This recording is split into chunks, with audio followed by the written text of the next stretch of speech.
Okay. Looks like everything's up and running.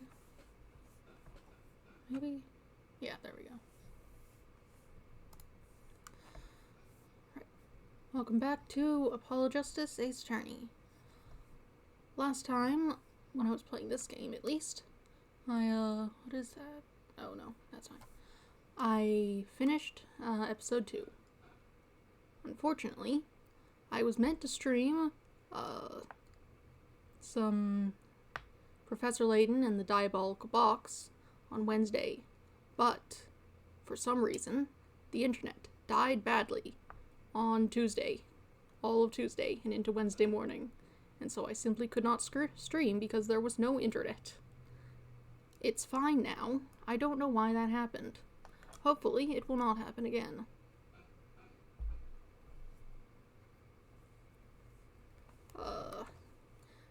So I guess that means Professor Layton will have to be rescheduled, but since I had already said I was going to do Apollo Justice on Friday, that's what I'm doing.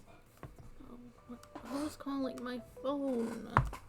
Hold on. Hello? Let me mute that. Right.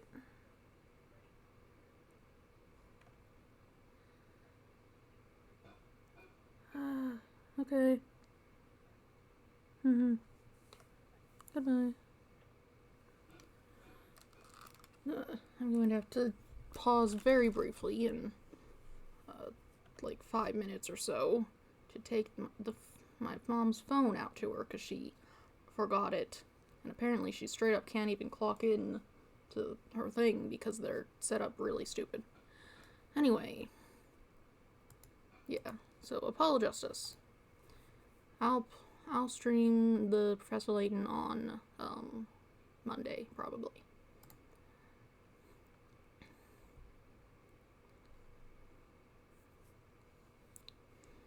Let's see. Anything else? Oh, I played Ghost Trick. I finished playing it, since I didn't have a lot else to do. It was good. Unfortunately, I made a pause right at a big long, right at a, ooh, that's kinda loud. Oh goodness. Man, I wonder if it's loud. I have it up that high. Yeah, I paused it like a big cliffhanger thing, and so when I got back, it was the resolution of that cliffhanger, and I was like, huh? What's happening? Why is this happening? But you know,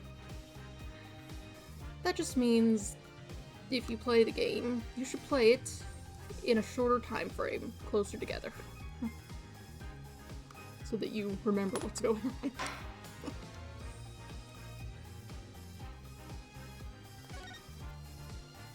Alright. New episode, Turnabout Serenade. Episode 3, Turnabout Serenade. Let's rock. Okay. Yeah, that looks good. That's you. And you got friends. We love you. Alright. Rock on, everyone. This party's not over yet. Get out your handkerchiefs for our special guest. That's right, baby. The night's just getting started. Thank you for coming to the Gavineer's Guilty as Charged tour. This ends the first part of tonight's show. There will now be a 20-minute intermission. Are we getting a murder at his show? July 7th, 8:05 p.m., backstage hallway. This is so cool. Us at a Gavineer's concert.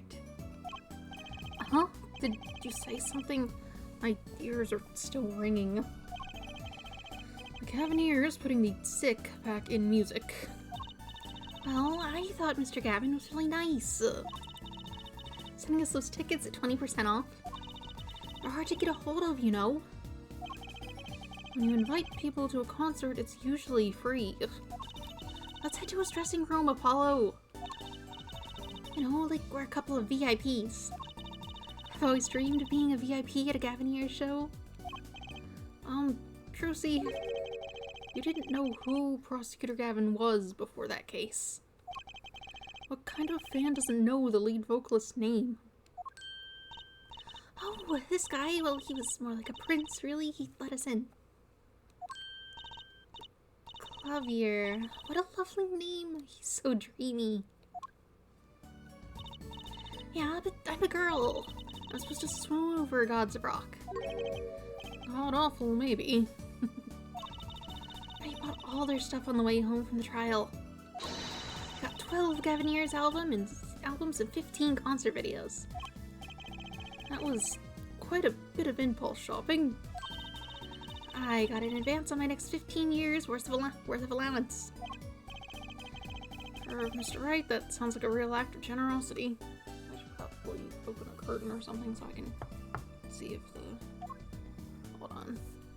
Oh, you're not gonna... Okay. Give me just a second.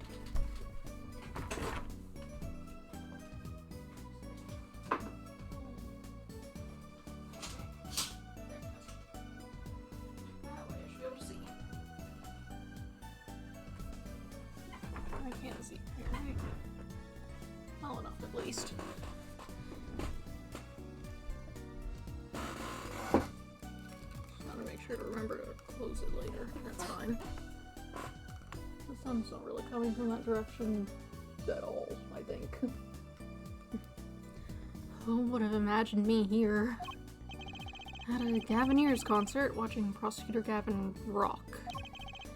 To be honest, it was kind of cool, and I'm kind of envious. Not that I'd ever admitted that to Trucy.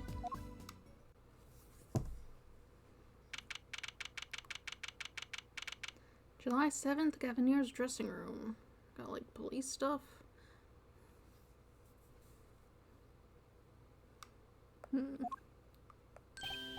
Ah, you made it. Mr. Gavin, thanks so much for the tickets. And the invoice you sent along with them. You were incredible up on stage, Mr. Gavin. Nothing like music to brighten the mood after a trial, yeah? And we're almost ready for our next act. I'm looking forward to it myself.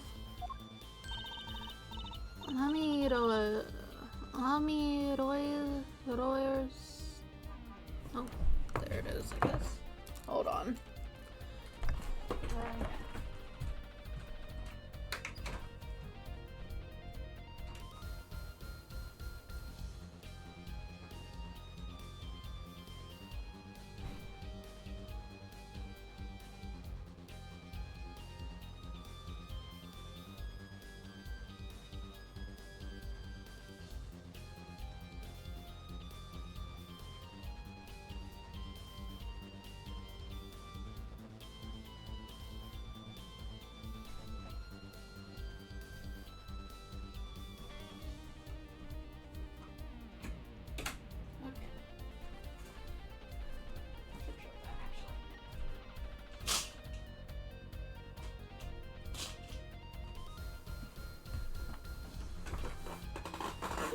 Outside than it is in here.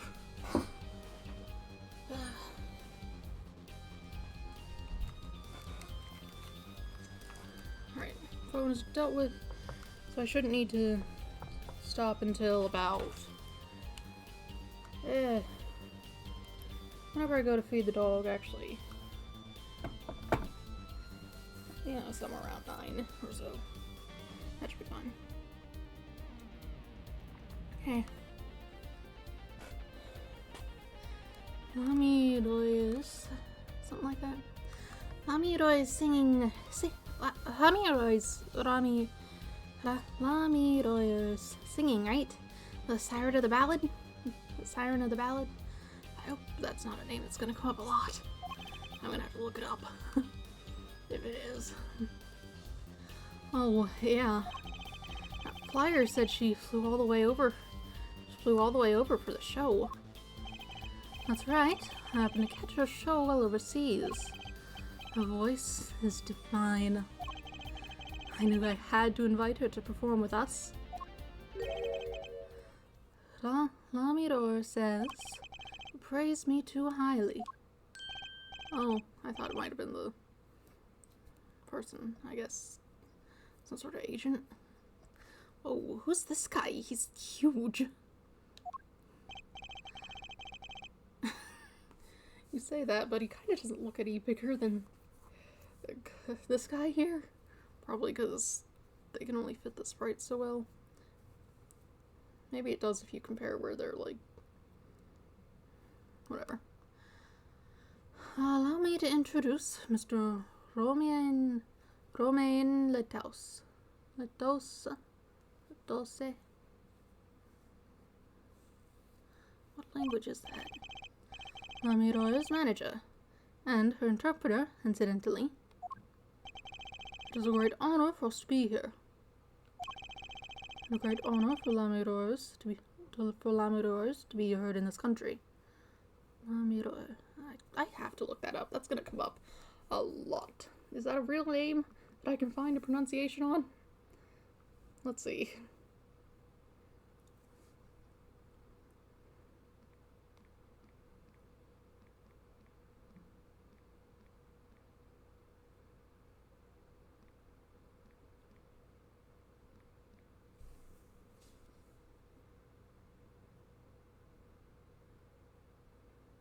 How to pronounce? Sure. 22 audio pronunciations. Why?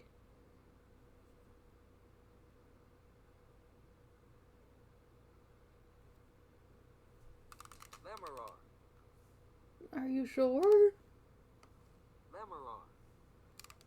I don't feel... Are you certain?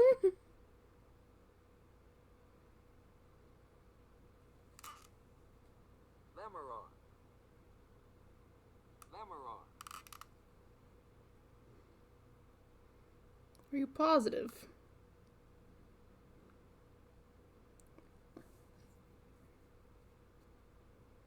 Hold on. I don't remember having that open.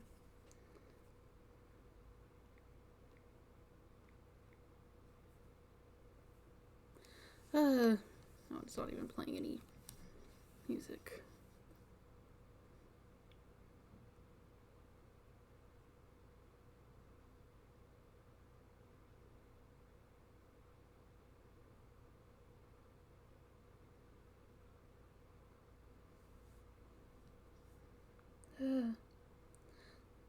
Lamiroya.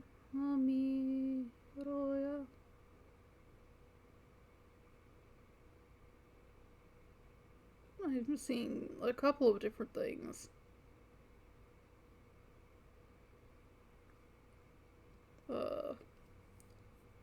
Misery.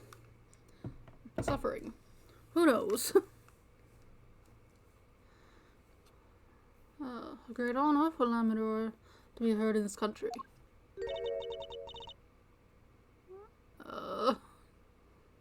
Is that so? That voice. I wish I could understand it. It's beautiful. I mean, baby, why?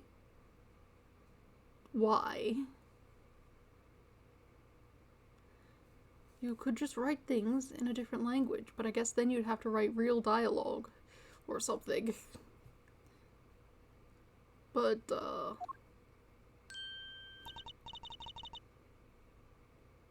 I have no idea what to do about that. It's not exactly something I can say.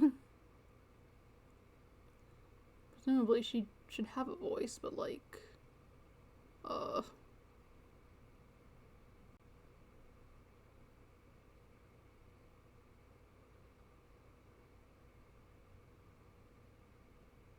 who knows? Oh, I guess I just won't. Oh, that's Lamidar! I'm actually meeting Lamidar. Lamidor.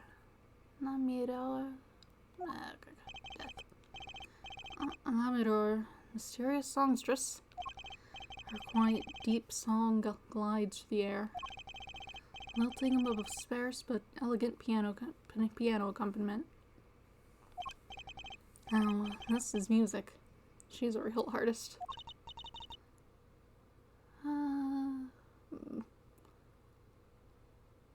Why can't you just have, like, at least real sounds that I could say instead of that?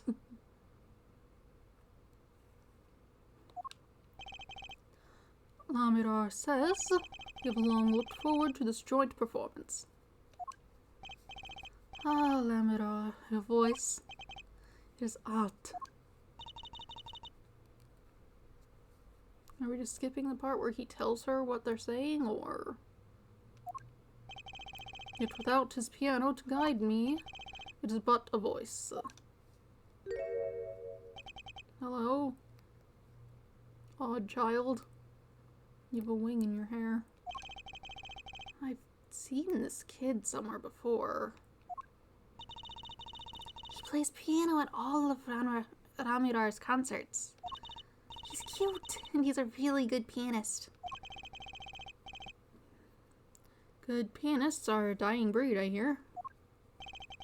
Allow me to introduce Machi Tobaye. Tobaye. He's blind. This is why he never strays far from Lamidar. They're always together. They're like characters from some fairy tale. Lamidar is so, what's that word? Exotic. And mysterious.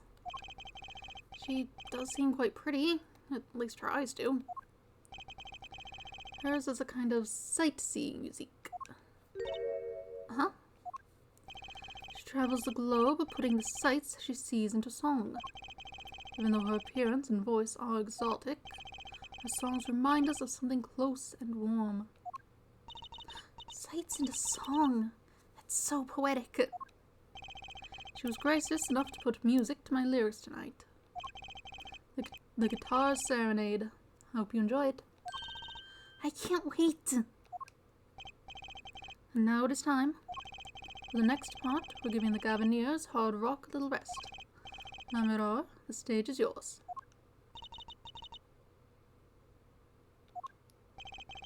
The band members will not play during Lamidar's ballad. Only Machi's tender tones and Lamidar's dulcet voice. And my guitar, of course. Woohoo! Nights like this make it all worthwhile, you know. I should have learned to play the guitar.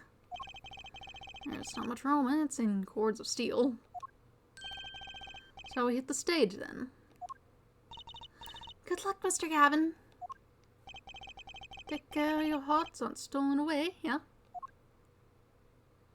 Let's get back to the concert hall, Polly.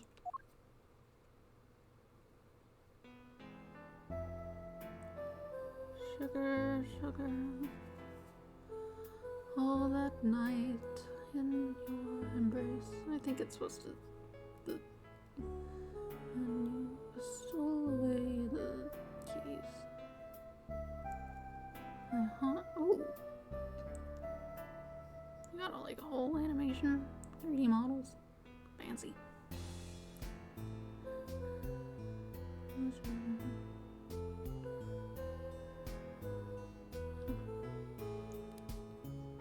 I just won't read it. Kind of awkward looking.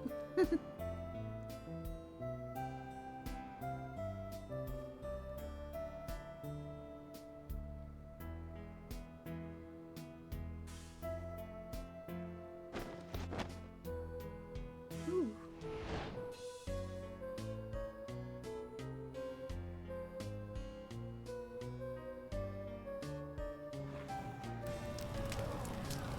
Ooh.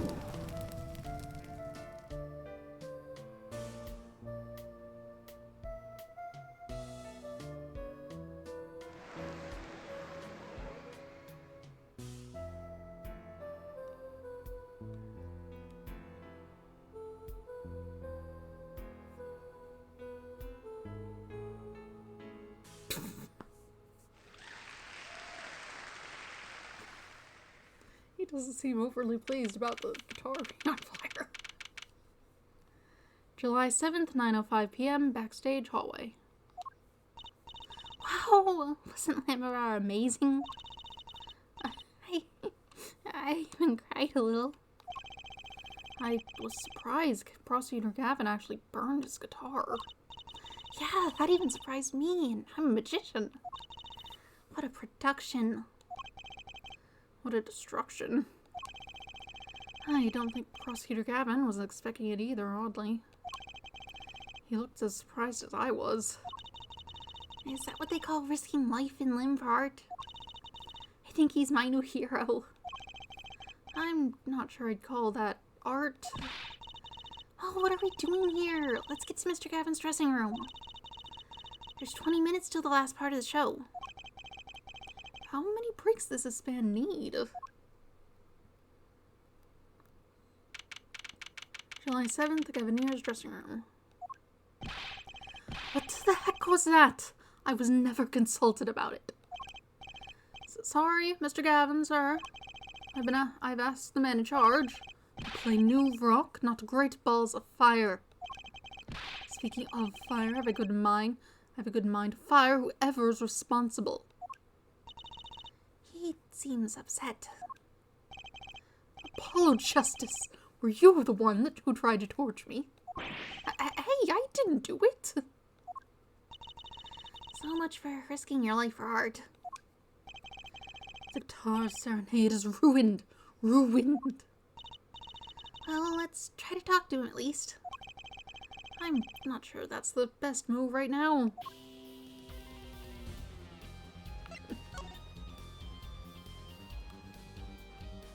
Let's look at everything else first. A police uniform hangs on the stand here. Oh, I want to try it on. Nothing to see here, move along. It's okay, you don't have to go that far to be special. I mean, you're not exactly the type who's just another face in the crowd. Really? You think so? I guess you're right. Now I feel like a meanie for making that insinuation. Got a speaker?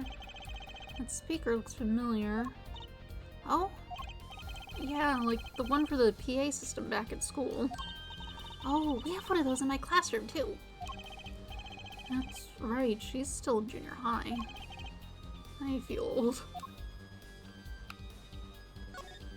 Chains on the ceiling. This place is decorated like a high school dance.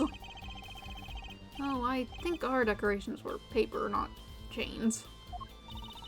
Gavineers are into chains. It's part of their image. Huh, no kidding. Ever since they used chains on the cover art for Gonna Lock You Up. They're really into the whole police thing, aren't they? It'd be cooler if they turned that red light on. I don't have to turn on the red light. Got some makeup or something. Someone drew the Gavineer's mark in lipstick here. Lipstick. I'd like to wear lipstick someday. Oh, you don't use lipstick yet, Tracy? Daddy won't let me. Not until I learn to play piano, he says. You'll be waiting a long time then, I'm afraid. I don't see why you'd want to have lipstick or any other makeup, really. Seems like it'd be itchy. Ooh, a cruiser guitar. They sold those to commemorate 5 years of the band. Rocking it hard under the speed limit. There's a cruiser bass and a cruiser drum set and a cruiser keyboard. Even a cruiser whistle. I'm not so sure about that last one. It's for blowing the whistle on criminals. I don't think that requires an actual whistle, Trucy. Food. Why is that plastic bowl of stew sitting there? Maybe they use it for interrogating bad guys. Fess up to what you did and we'll let you eat that stew. That's just mean. It gets worse. See, if the bad guy confesses, they say, okay, eat it, if you can. See, it's made of plastic. It's like you don't know which ones are the real bad guys. I think you need to take a deep breath, Trucy. Look, it's a postcard of Lamidar. What are these letters at the bottom? I've never seen these before. Looks vaguely like they're meant to be Arabic-ish, but not really. It must be in our native tongue. Borginian. Borginian, huh? Postcard added to the court record. Lamidar's own publicity postcard. Sure. Got some gloves. Those are some pretty heavy-duty gloves. Maybe they have to carry around hot pots or something? They are a little thick. I couldn't even stuff a pigeon in those. That's exactly what I was thinking. Another guitar. A guitar! That's a legendary AA400, the Red Badger. I thought rock was supposed to be rebellious, not civic. Every aspiring guitarist... That's not the word. Every aspiring guitarist wants one of these. They even paint their own guitars to look like it. Ah, the fickleness of youth. You should dye your hair badger red, too. I like my hair the way it is, thank you very much. Ah, the stubbornness of age. Alright. Poster. What's a police recruitment poster doing here? Rock on with the police. Maybe they're trying to trick kids into thinking the police are some kind of band. That's just silly. Who'd name a band the Police? Is that not the name of a band? I think it is. Which is probably the joke, I suppose. Why do you stand out so much? Unclear. You seem to have calmed down while I looked at all the objects in the room. You mean the guitar? That wasn't part of the act? Part of the act? Who'd burn up a guitar on purpose? But it worked really well with the lyrics just then. Burning on in my heart, fire, burn my love away, all away. Wait, you think the audience thought it was... Sounds like he got lucky. He probably thought it was part of the act. At least I did. He got lucky and he didn't realize it. Anyway, the guitar was the Ferrari of guitars. At all the speed, all the sound, and all the price. If I burned one of those at every show, I'd go broke. And usually frugal for a rock band. Try saying that to Mr. Cabin. Achoo. Achoo. Today has been one disaster after another. My hog won't run, my guitar case is broken. Daddy told me there'd be days like these. I think they're referencing more music. Unfortunately, I don't know a lot of old music. Or current music. I just kind of listen to a relatively limited selection of things.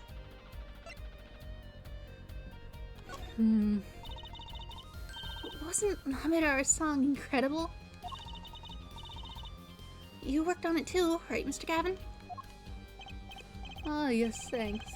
It was a collaboration. I wrote the lyrics and she wrote the melody. You know, I was surprised she could sing in English. I'm sure she practiced a long time for this day. Here. What's this? A lyric sheet. It's yours. Signed by myself and Lamidar. Yippee! Thank you so much. All I ever get to sign are client defense agreements. Lyric sheet added to the court record contains the lyrics to Lamidar's ballad. Sure. Almost time for the third act of the night. Oh, there's more? Yes, Lamidar's part is done. Now it's time for us to drop our groove again, yeah? Hope you're ready to catch it. Woohoo! Ready, Apollo? I think I'll pass. Eh? I liked the bit with Lamidar, but the rest could use a volume knob turned way down. Ah, Apollo, you're getting old. Probably should just get some, like, earplugs or something. Ah. Does 22 qualify as old to a 15-year-old? 22. Goodness. Well, I'm going. Let the old folks rest backstage, yeah? Time for... Hey, you're older than I am. It just kind of skipped. Time to rock. Yes, that makes sense. I mean, I looked at all the things. I guess they have new dialogue without Druzy, but... Police uniform. Next to it is a policeman's hat and a pair of handcuffs. Because the band is really into the police. Must be Prosecutor Gavin's bad influence. I thought rock and roll was all about being rebellious. I don't think I'm gonna get anything new. Aside from new dialogue, but... An old-fashioned speaker hangs from the ceiling. That must be to monitor what's happening out on stage. I think we had the same kind for my school's PA system. I don't know. I don't feel like looking at all the things again. I can go somewhere. The hallway, there's a thing in it now. Someone dropped their earpiece. July 7th, backstage hallway. Hey, it's you! That right kid. Detective Sky. I'll let that bright kid to business pass. Call me Emma.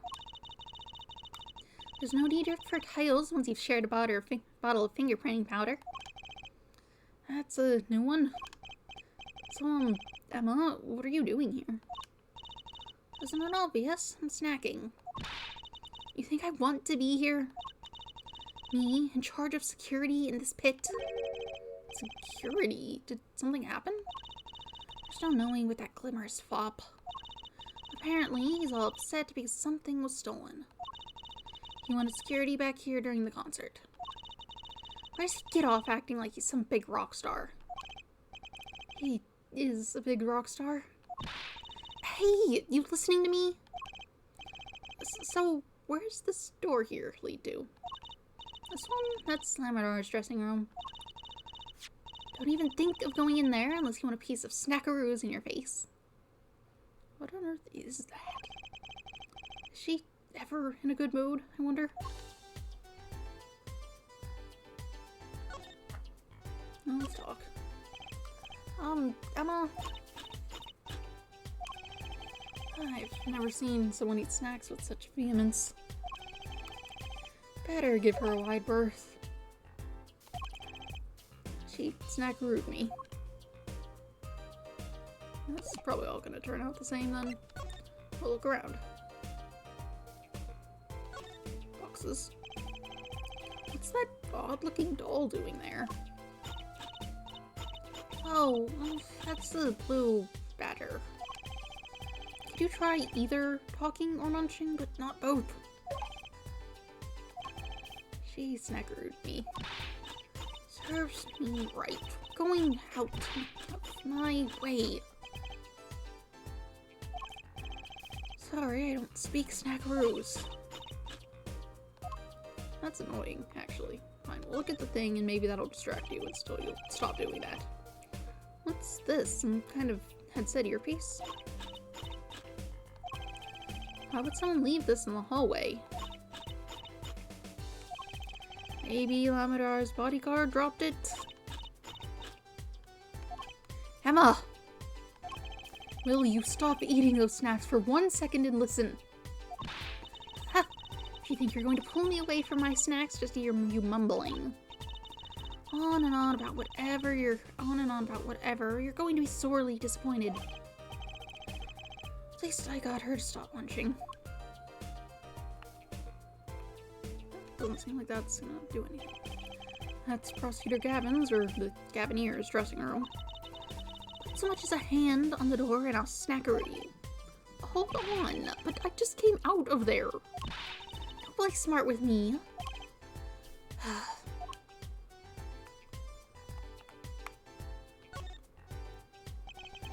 So this is Lamidar's dressing room. If you even think about going in there, What was that? Was that a gunshot? Something's going on. You, out of my way!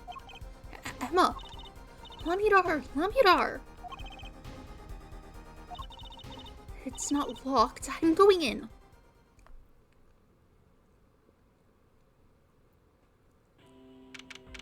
July 7th, 9:30 p.m. Lamidar's dressing room. Ooh, 2 big holes in the wall. What's that awful noise? Oh, it's the concert. Ooh. Come on, floor. Oops. It said something. Ah, it's Lamidar's manager, Mr. What's his name? Latosa. Oh no. Hey, you! Me? Watch this room for me. I have to call for backup. Right, understood. You want me to make sure no one comes in, right? And don't touch anything. I'll be right back. What's going on? I just talked to him and now... He's alive. She maybe should have checked on that first. Mr. Latos, can you hear me?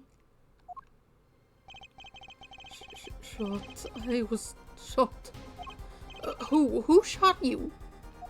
I don't know. Ask what? Ask witness. Witness? There was a witness? Who? Cold. So cold. Witness. You're cold? Don't worry, you're going to be fine. Help's on the way. Can't see. Hang in there, Mr. Latos. Tell me, who was the witness? Witnesses. Siren. Siren? How can a siren witness anything?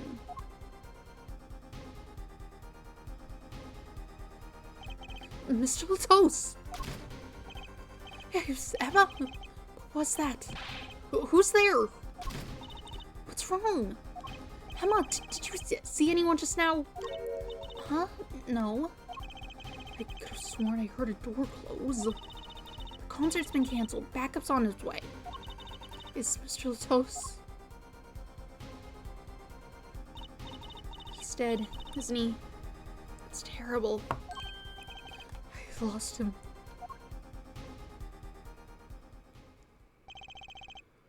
Romain Latos shot, and I heard his last words. The witness is the siren, whatever that means.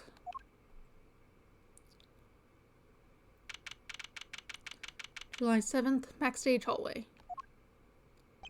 Hello there. You must be the other person who was up on stage. The venue's locked down. We took names and addresses before letting the crowd go. Good work, Darian. I'll let you know if I find out anything about the victim. Later. I'm assuming he would have an accent like him, because they were from wherever, unless he started the band after he got here, but I don't think that's the case. It's investigation time then? Yeah, Fraulein Detective? I don't need some rock and rolling prosecutor to tell me that. One request I must make. Tell no one, on staff or otherwise, anything of this. Ooh, a gag order. No word gets out other than that Mr. Latos is dead. Latos? No word of the cause of death or of the murder. Tell no one, not even Lamidar? Not even her. You must keep everything under wraps. Oh, one other thing. I'll need your signature on this forehead. Yours too, Fraulein. On that, an investigation request. Why just us? You two are civilians. It's standard procedure. That should be okay to sign, I think. Prosecutor Gavin, the investigation request signed with great reluctance. Information concerning the crime to be restricted to the police and related parties. Sure. Alright, well, get started with the investigation. I'm on it already! And one tip for you. Oh, me? Try not to get in the Fraulein detective's way. She's in a foul mood today. Gee, I wonder why. We were all questioned as witnesses. And now none of us can go home. I'll investigate all right. Our way. Somehow, I don't see us getting back to that crime scene anytime soon. I still can't believe I was there when it happened. Not an experience I care to repeat anytime soon. This is no time for navel-gazing. Let's crack this case. I worry about Trucy. She seems to have a very loose idea of what it means to be an attorney. Of course, that's not surprising, considering who her father is. Something the matter? No, let's get cracking. I'm the only one who was there. The only one who heard Mr. Latos's last words. The witness's siren. First order of business is to find out what he meant by siren. A singer, I suppose. You care about this thing yet? What's that? It looks like some kind of future phone. Not a phone, a transceiver. It's called a headset. What's a headset doing on the floor? Wait, do you think Mr. Latos might have been wearing it? Like one of those bodyguards? I don't think he was wearing one when we first met. The LED on this thing is lit. It must be on. Give it a listen. Maybe even speak into it. No? Lamidar's dressing room? The scene of the crime. We're not supposed to go in there. But aren't we involved? Aren't we duty-bound to investigate? Sadly, no. No, the situation being what it is, now may be our best chance to do some snooping. Before you inevitably get called in to defend whoever it is who gets accused.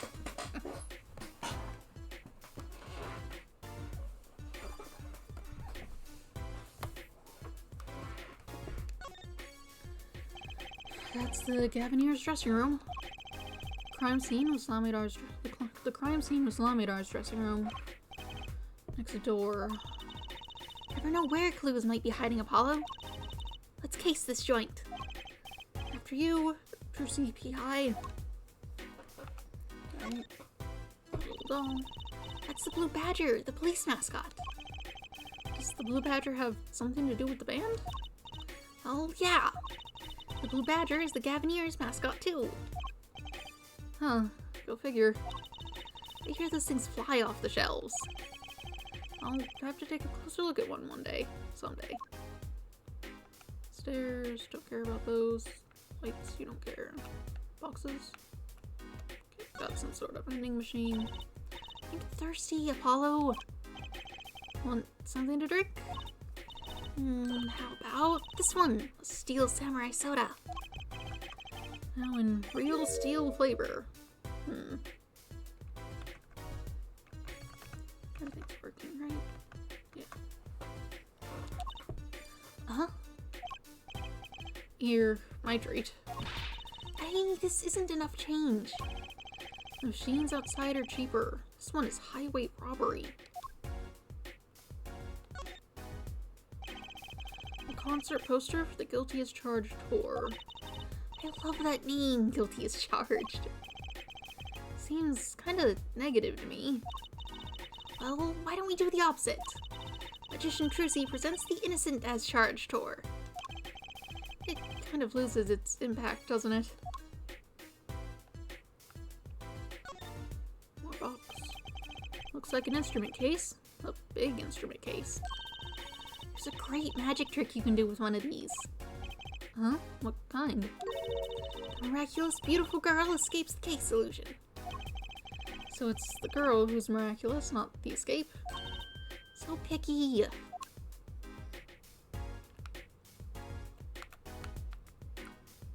Looks to be everything. I suppose we'll just check out. We've got a couple places to go. Can we just go back in here? July 7th, Lamudar's dressing room. Oh, it's you. I figured you'd come. You have to let us investigate the scene. Please. Your attorneys, no? Shouldn't you wait until you have a client? Latos did ask me to ask the witness. Latos did tell me to ask the witness, the siren. With his dying breath, no less. Doesn't that count? Did you, tell anyone that? It kind of seems like you haven't, maybe. Declare it to me all you want. You'll get no snacks from me. Please! Think of poor Lamudar! Oh well, I suppose. You did find the body with me. Great, let's get to it. Right. Just try not to touch anything. She's letting us look, and she's not munching her snacks. This bodes well. There are clues here, I can feel it. Leave no hanger unhung, no spot unspotted.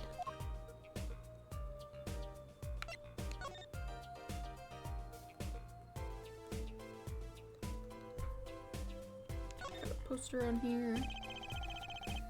There's another Gaviniers poster here. I'm just about sick of seeing those, personally. Maybe I'll tear it down. No tampering with the crime scene, Emma. Maybe there's something else I can tear to shreds. Just don't look at me. Vent.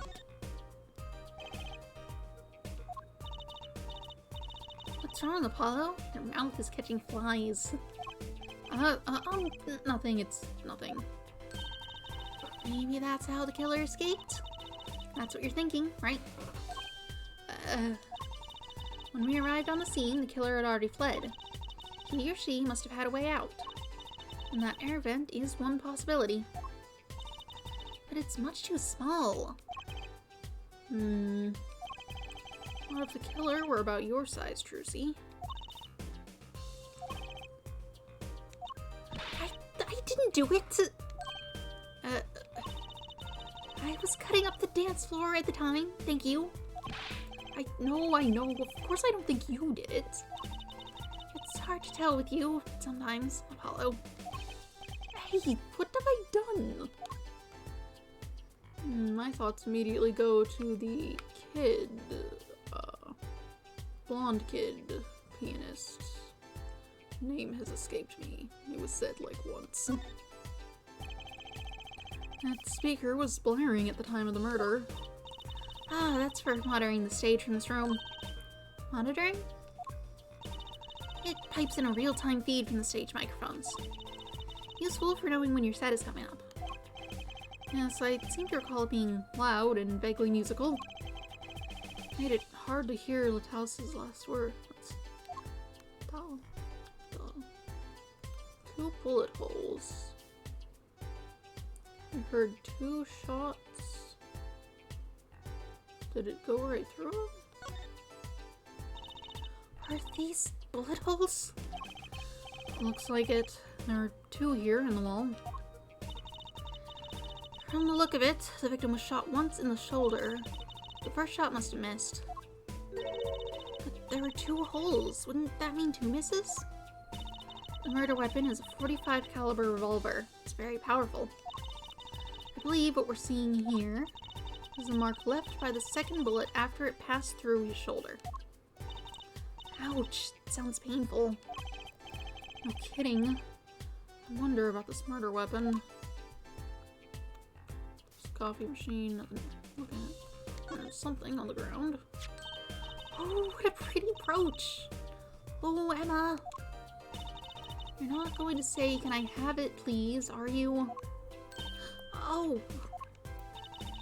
Look, you may be a cute little girl of 15. That doesn't get you any special treatment with me. Oh. It's not healthy to envy the young, Emma. It's not about envy, it's about tampering with evidence.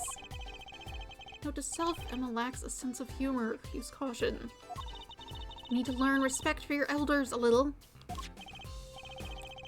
Something seems so familiar about that brooch. Brooch added to the court record, found at the crime scene, seems vaguely familiar. Wasn't, what's her name wearing something like that? Maybe... Amira... How do I... There it is. We don't have a good picture of her. That's... Oh, actually, maybe if I... How detailed is this? Well, there's something there. Looks about the same color, at least. What exactly is this? To ensure the efficiency and secrecy of our investigation, the bearer is hereby ordered to speak to no one outside of the investigation concerning any details of the case. District Chief, Police Chief.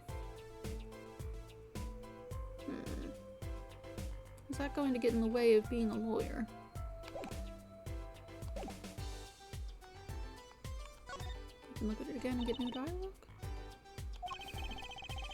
Drewsy's still after that brooch, clearly. No way! If you want one that bad, get your daddy to buy it for you. Daddy always says, Drewsy, if you want something, go find or borrow it. Oh, and when in doubt, beg. Leave it to Mr. Wright. I should be concerned about Drewsy's future. But I'm more concerned about the owner of that brooch. Garbage can, no. Case, basket, flowers. Huh, oh, you don't care. Huh, another ladder. Actually, it's technically a stepladder. Oh, hello, Miss Fancy Pants. Please forgive my lack of ladder discrimination.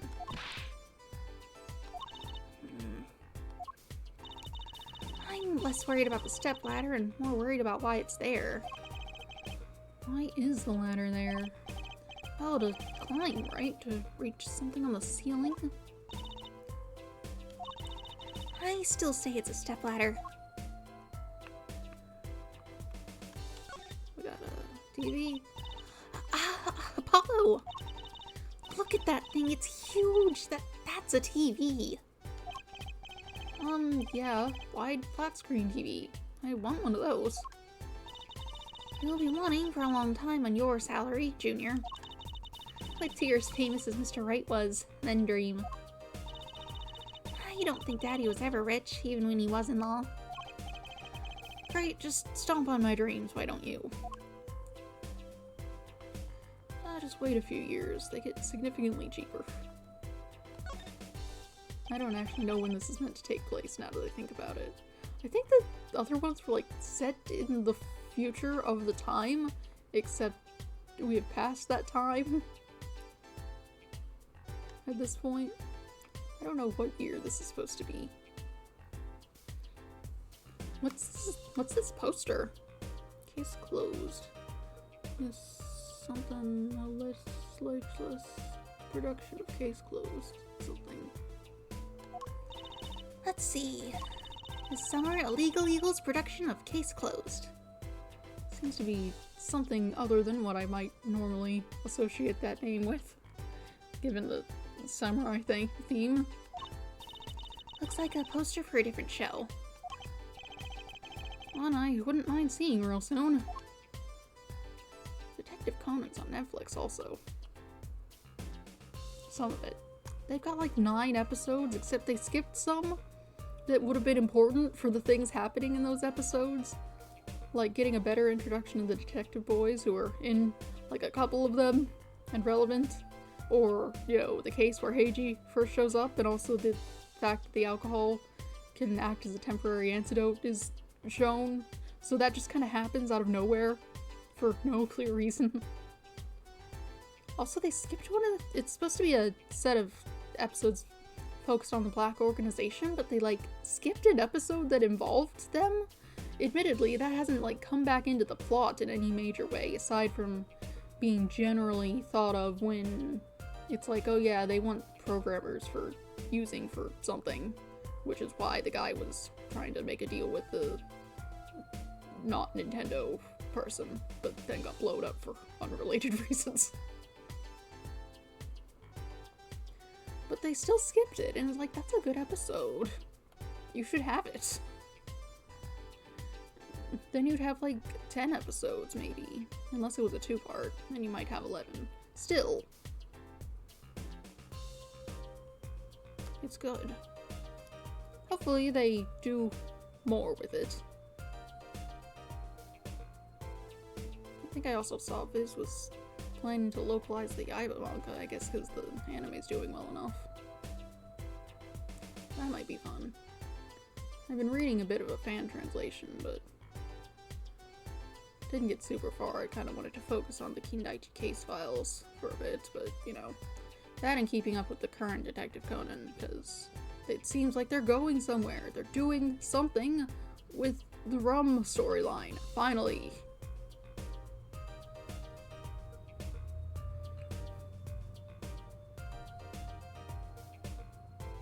Hopefully that goes somewhere, because I think it's been going on long enough.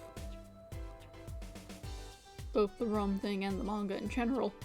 Like, it's a good manga, but it probably could have been better had a bit more solid of a time limit been placed on it. Instead of dragging things out forever. Whatever. Alcohol.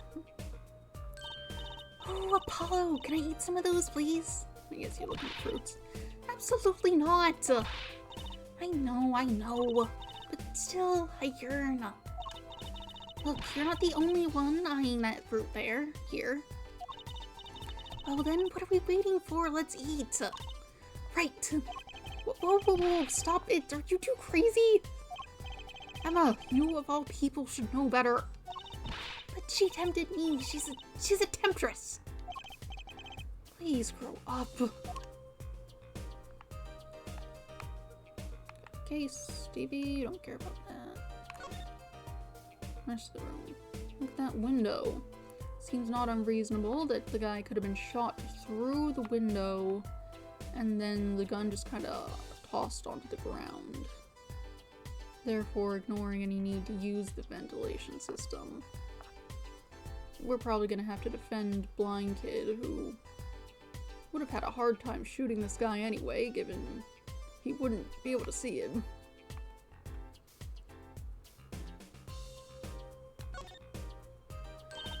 Look, there's a little window over here.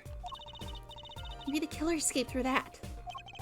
It's barely big enough for me to get my head through. Not to mention, it only opens a crack. What? I was just saying it's possible. Right. No harm in that. Except I'm pretty sure it is impossible. You could peek into the room through it, you know. How much is a crack?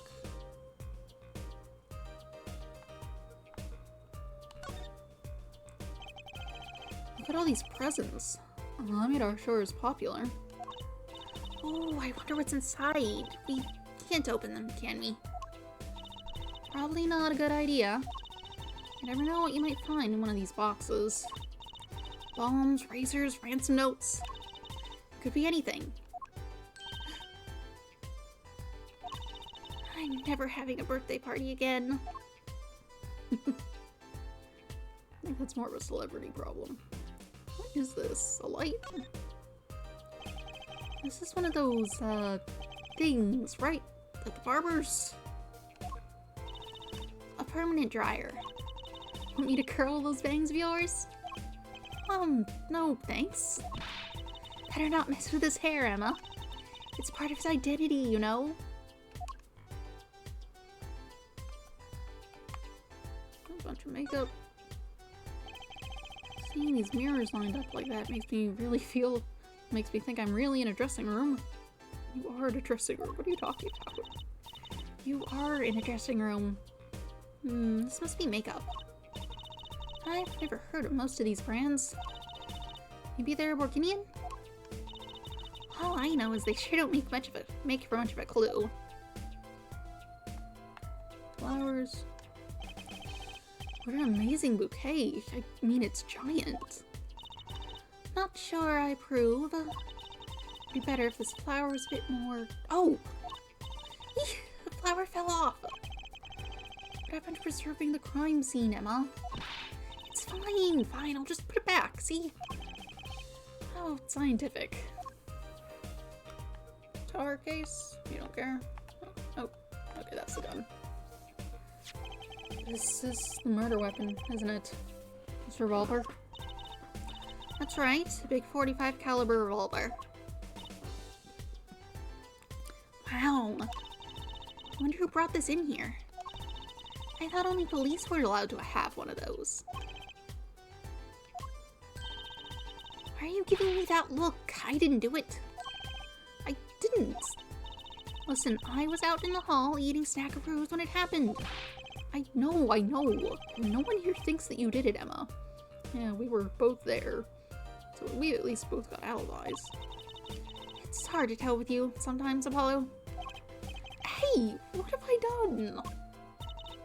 Wait, if the killer brought a revolver, it must mean they had planned this from the start. That's right? Revolver added to the court record. The murder weapon, a deadly high caliber revolver. Cool. Yeah, stuff on the ground. Oh. That's a body, isn't it? Sure is. The victim, no less. Let's take a closer look. Go ahead, Apollo. You first. Me? No, you should go first, Druzy. Really. You two stop bickering and get over here. She's munching on snackers again. Hope she's not too annoyed.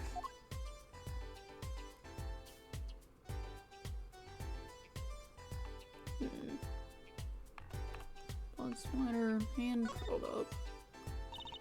Apollo, look at this hand. He's holding something. Hey, no touching. You can throw all the snacks at me you'd like, Emma. But sooner or later, you're going to run out of them. You raise a good point. I'm a bit intrigued by this scene. Let's take a look. See there? He's holding something. What's this? A key ring? Heart-shaped. G-O-R-L. Got a guitar-shaped one. Purple. It's got the symbol on it. Is that Gavin's? Or maybe that other guy from his band who showed up?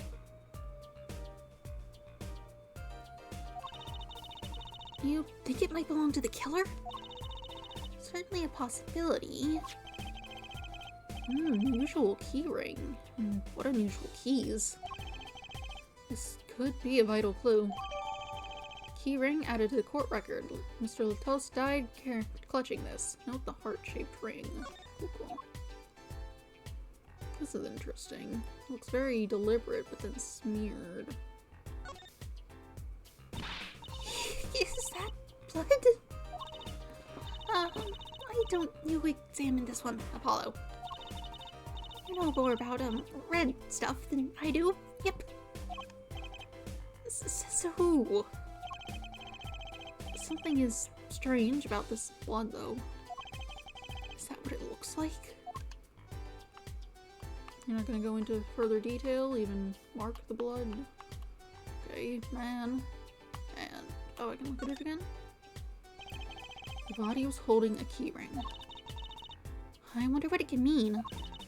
Must mean something. It doesn't look like the kind Mr. Latos would use.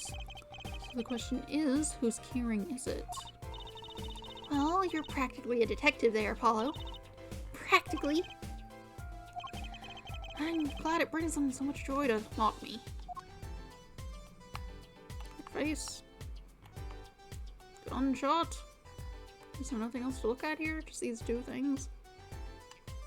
Okay. Oh. I'm seeing a flickering the thing on the side of the screen dims when you're moving it. .45 caliber revolver. Very deadly. No, Apollo. I was wondering, what's a caliber. And what does the 45 mean? Uh-huh. You want me to tell you? It's the size of the barrel. Simply put, the larger the caliber, the bigger the round. The bullet, in other words, bigger bullets do more damage. Wow, chalk 1 point up for forensic science. You know it. But it's not 45 inches, right? That'd be too big. What's the unit of measurement they use, Miss Science? Well... Hush! Kids shouldn't ask so many questions. Do you just not know? Looks like I looked at everything. I haven't actually spoken to you properly.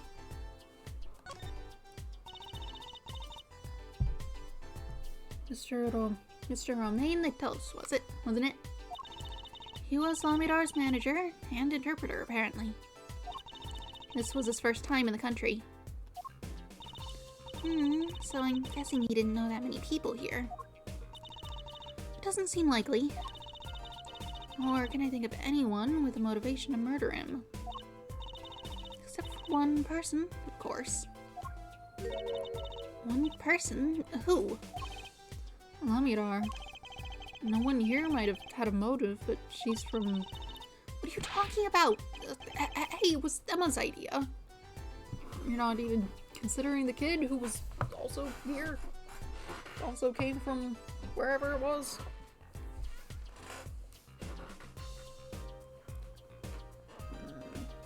I need to get like a cushion for my chair or something. It's just old and worn out. Hey, it was Emma's idea. I said nothing. Always with the snacks. He's a big man, or was. I don't think even I would win in a fight with him. But a gun's a bit of a different thing, isn't it? Which is why whoever it was used a revolver, I'm guessing. We sent a request to the Vorginian embassy for more info on him.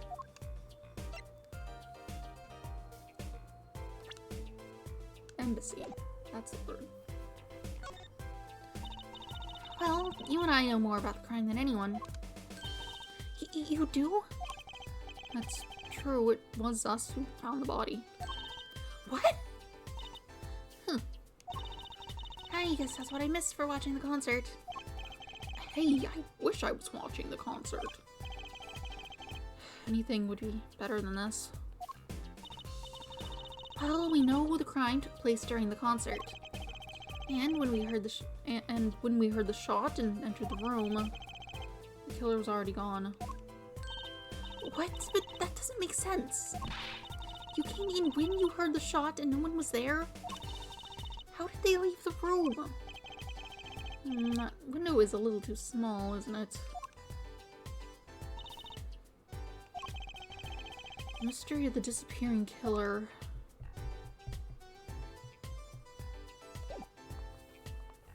I think I've looked at everything and I spoke to her.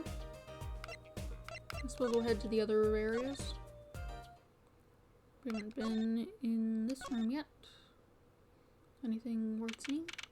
July 7th, Governor's dressing room. Huh, looks like nobody's here. Prosecutor Gavin's probably busy with the case too. No rest for the wicked.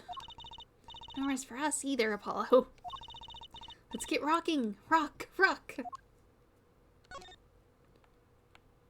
Okay, so most of this is gonna be the same, it looks like. All of this is gonna be the same. There's nothing to be done in here. Oh well. We can check out the stage.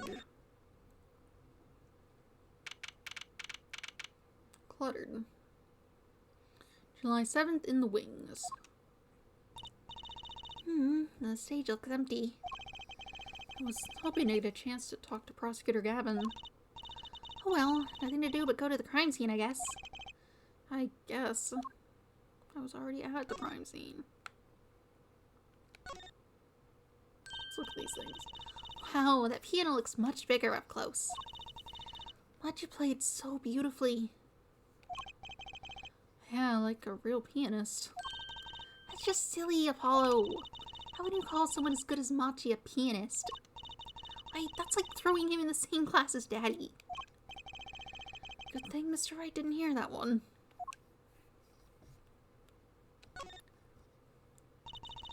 What a big stage. It's on a whole other scale than the Wonder Bar. The lights were so bright I couldn't see the whole first part of the concert.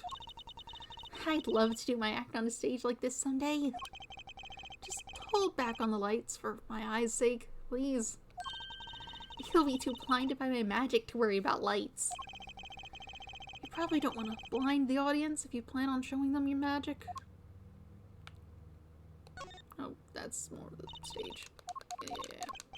I was hoping you would say something about that. I didn't pay attention. Guitar case. No, that's a big instrument case. That's a case for a contrabass, I think. Contrabass? You could fit 20 violins in there, I bet. It may look like a violin, but it's a completely different instrument. You could fit 5 truces in there, I bet. Hey, are you comparing me to an instrument? I wonder who left it sitting open like that. Were they using one of those in the show? I guess you could use it for rock. Guitars, or maybe the ladder. Look, a ladder. Guess I need one to work on the lights and such. Why don't they use a step ladder? I prefer step ladders, really. Is that so wrong? Not wrong, just, well, why do you prefer step ladders? Whoops. They're so much more flexible than plain old ladders. I prefer my ladders rigid and stable, thank you.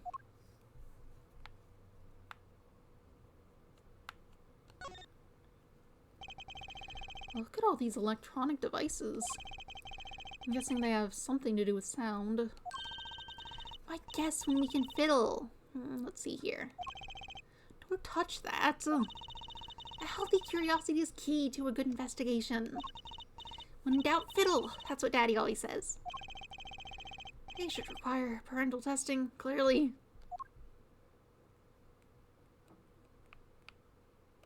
Okay. I guess we'll just go back to the crime scene. I think I looked at everything, didn't I? Did I miss something? I mean, maybe there's something more to look at with the body. Although it's checked off, so maybe not. Maybe now that I've looked at everything else, Gavin will be back in his room.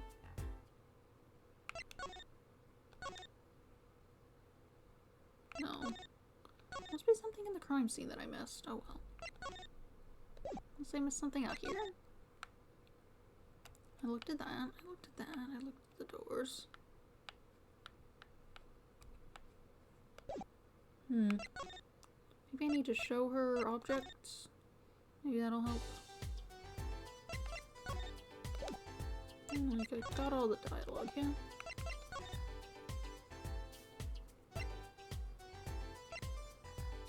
Oh wait, I can investigate the objects I have on me. I can look at them and figure out if there's something to be seen. Let's see, what does this say? Sugar, sugar, on that night in your embrace, when you stole away the keys, my heart held on to so... When you stole away the keys, my heart held on to so tight. Pleasure, pleasure, but a fleeting melody, it wraps itself around me, and now through the air I fly.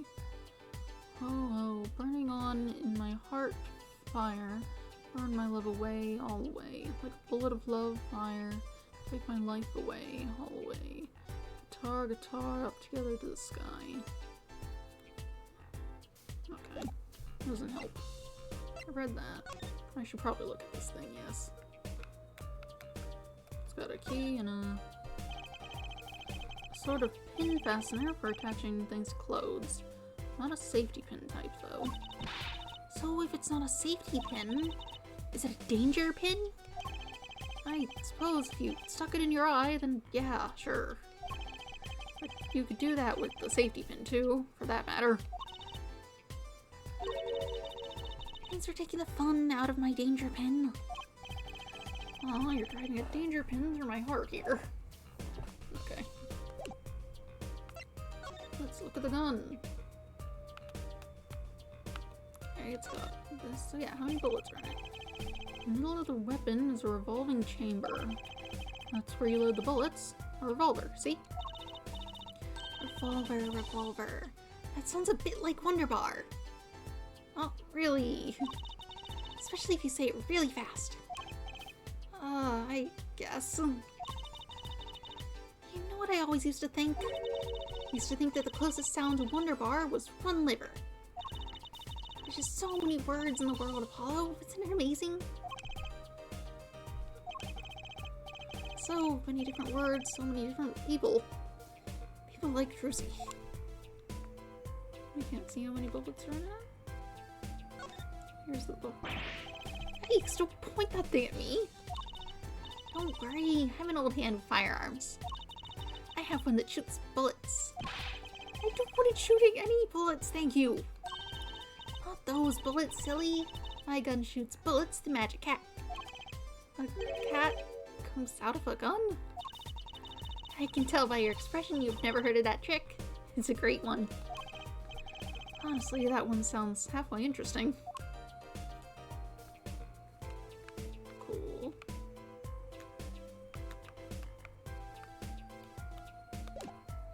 Oh well. Now let's look at this thing. This to identify it? Oh, guitar. There are 3 keys on this heart-shaped ring. This middle key is shaped like a guitar? I get it! It must be the key to a guitar case.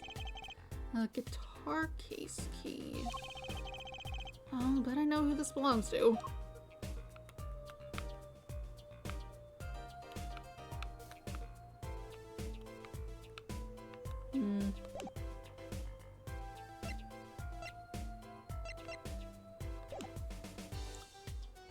You want to look at things? Check it out. What do you think of this brooch? Sorry. I can't comment on anything not scientifically relevant. I am a forensic scientist, after all. A self-styled one, at least. You gonna check all the people around for, like, gunpowder residue or something? That's a thing. Worth a shot, at least. So, this is the murder weapon. This revolver is incredibly heavy. It's been fired twice. You can still smell the gunpowder. That's odd. What's odd? Oh, nothing. Hey, no fair. Tell us. Just that something about this revolver seems strange. Strange. What? What's strange? I looked at that. I looked at the barrel of it.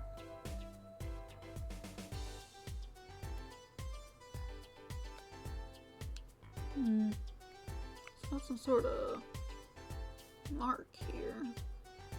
But maybe it just looks like that. I don't know.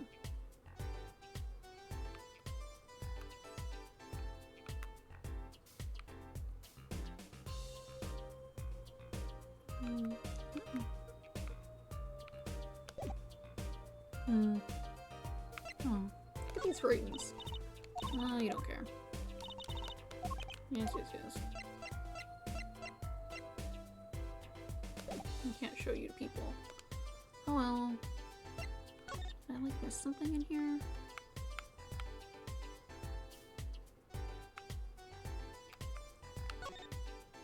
There's a guitar case here. You don't care, you don't care, you don't want to look at it. Makeup, window, man. Did I miss something with the band? It's a body. Let's take a closer look. Go do it, go do it, blah blah. Alright. Smeared writing.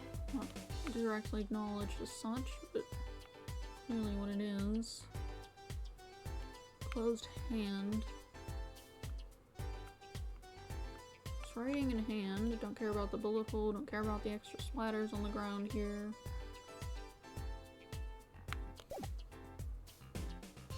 Odd.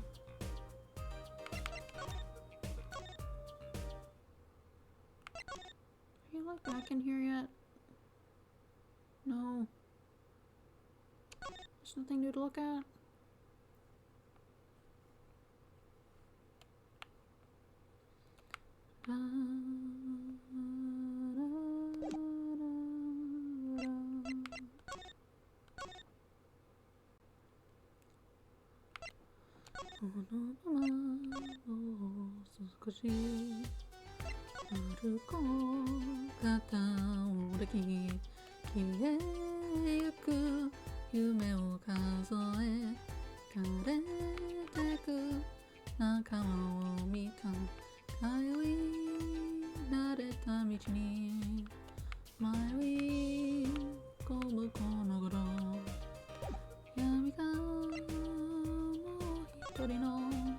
I'm going to show you everything, I guess. Just look at all of it. Look, I'm a lawyer.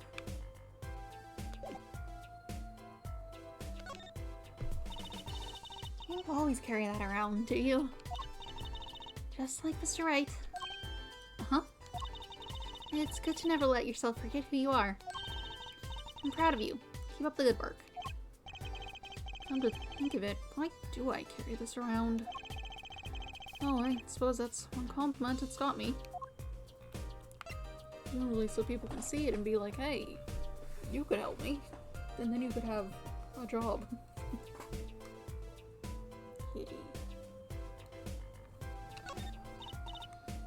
Sorry, you don't care, it's just a postcard.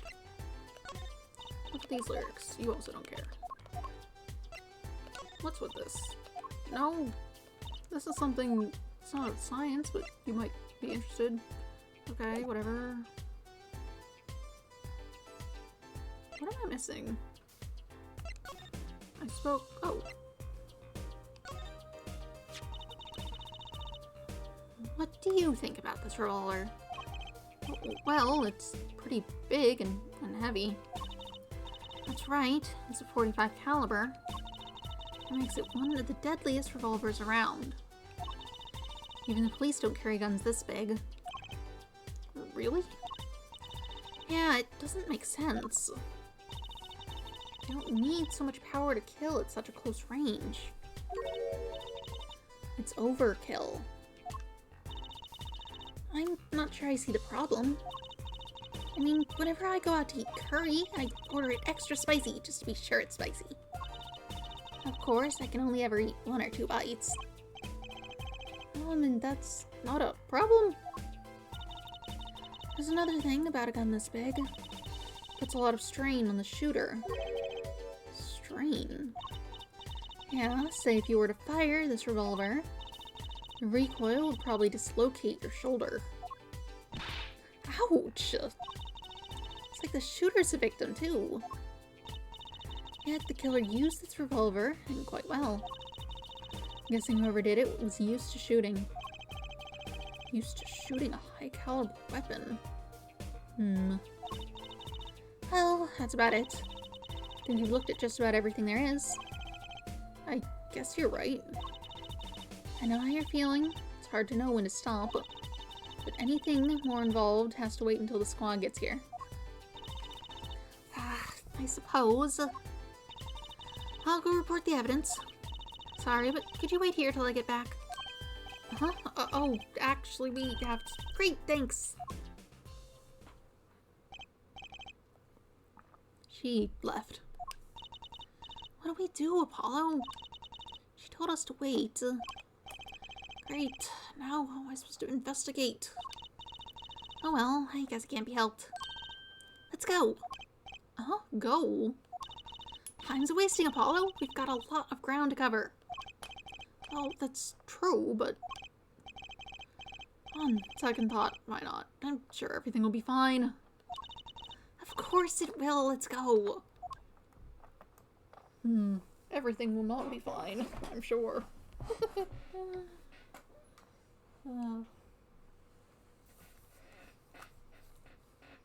Someone's going to get in here and cause every problem. They're going to steal the gun.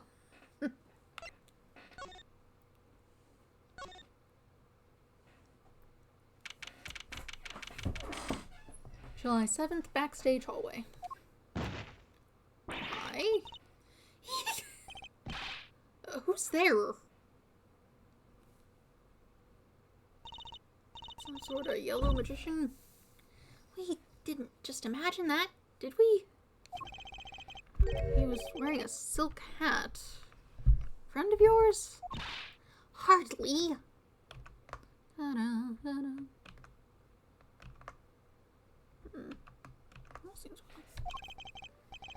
Whoever that was, he sure looks suspicious. You didn't go in here, did you? Exactly where you don't belong? No?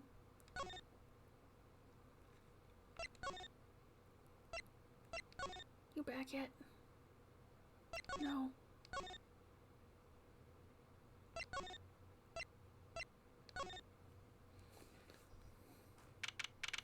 July 7th in the wings. What is it with today? Problem after problem. Hot tongue. I don't know what that is. I should look into it. You ain't kidding.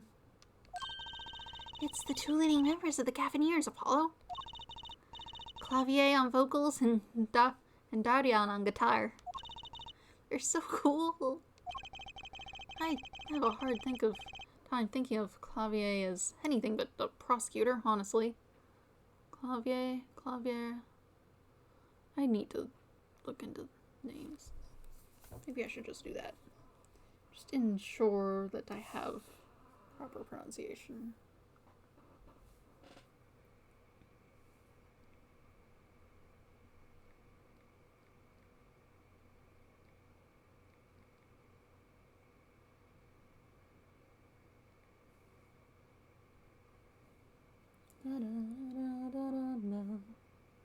A stringed instrument that has a keyboard, especially piano, harpsichord, or clavichord. Also the keyboard of such an instrument. Fun. That's not quite what I was looking for, but at least it's a word. So it presumably has a proper pronunciation that exists. Are you certain?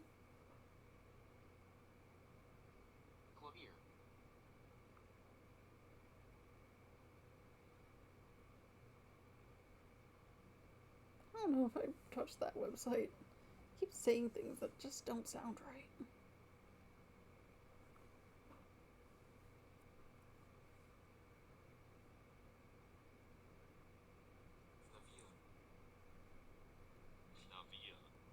Clavia. Okay, whatever. Anyway, I have a hard time thinking of Clavier as anything but a prosecutor, honestly. Huh? What are they arguing about? Probably the case, I'd bet. My hog won't start, my guitar case is busted, my guitar's been burnt to a crisp, and to top it all off, someone's dead.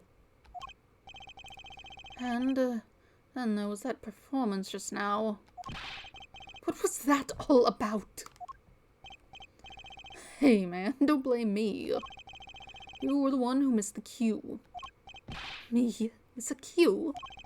How could I conceivably get the most important part of that song wrong? How? What was all that tinny playing of yours? Who are you calling tinny?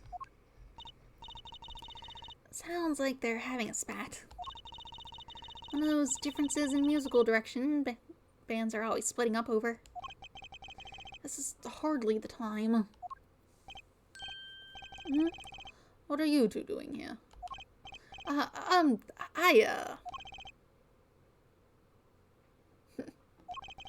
We were just discussing the investigation, if you don't mind. Sorry, wait, you were what? Listen, you need to confirm with You need to confirm that with the Republic of Borginia, Detective Crescend. Right. Anything else? What did he just call him? Detective? Ah, greetings. Ooh. Darian Crescend, Criminal Affairs in Division 3. I need to figure out how you sound and stop jumping between multiple options. Darian Crescend, Criminal Affairs Division 3.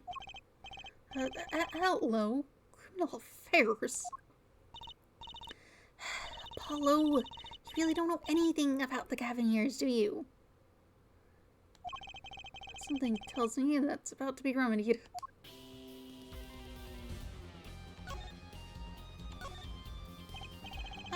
About the crime. Which crime do you mean? It's murder. What else? All that. For me, today has been a hit parade of crimes, you see. Prosecutor Gavin was singing the blues earlier, wasn't he? Something about his hog and his guitar case. Anyway, I'm afraid you know more about the killing of Mr. Latons than I do. For now, at least. Huh? You were the one who found the body, yeah? While we were in the middle of the performance, no less. Aren't you going to examine the crime scene, Prosecutor Gavin? I'll leave that to Fraulein Detective. Wouldn't want to step on her toes. They're not exactly best buddies, are they? Emma and Prosecutor Gavin, I mean. Well, what to do next? We've already checked out the scene. Prosecutor Gavin may be right. We might be the most informed, for one, so... Maybe Prosecutor Gavin can shed some light on the things we found. Let's hear about your band, though. I don't believe you, Apollo! How can you come to this concert and not know about the Cavaniers? It's not surprising. Well, even our ancestors knew nothing about America's existence once. I know America exists. The Cavaniers aren't just an average rock band, Apollo. Each member is connected to the police somehow. The police? The real police. By day, they pack heat, but by night, they heat up the stage. By day, those lips interrogate. By night, they sing songs of unrequited passion. Okay. They debuted 7 years ago with the 13 Years Hard Time for Love. Then came Love with No Chance of Parole, and My Boyfriend is the Prosecution's Witness. The list of hits goes on and on. Yes, he is my right-hand man, Darian Crescend. I make the melodies and he attacks them with his guitar. He's a bit of a rogue, really. This guy's a bit of a perfectionist. When a performance goes the least bit wrong, he jumps into this funk, just like today. I'd hope murder would be a bit more off-putting than a ruined concert. Concert today, a disaster. I'll get to the bottom of this and then we'll see who missed a cue. Was it your earpiece on the ground, perhaps? We missed a cue. They were arguing about that before. Great. I have nothing more than questioning tormented artists. What's this missed cue you keep talking about? You heard it, didn't you? From the audience. Actually, I didn't notice anything. See, no amateur's gonna pick up on that. Can you guarantee an entire audience of amateurs? No. No. Now take a listen to this. What's that? A mixing board. We used to record our concert tonight. Aren't you supposed to be investigating a murder? Well, we've come this far. Might as well go all the way. I always wanted to learn about the recording industry. Guilty love. Got some tiles. This is but one of the devices used in recordings.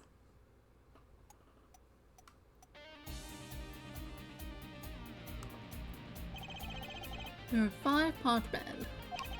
This lets us record each member's performance separately. Use the sliders to adjust the volume for each part. Check it out.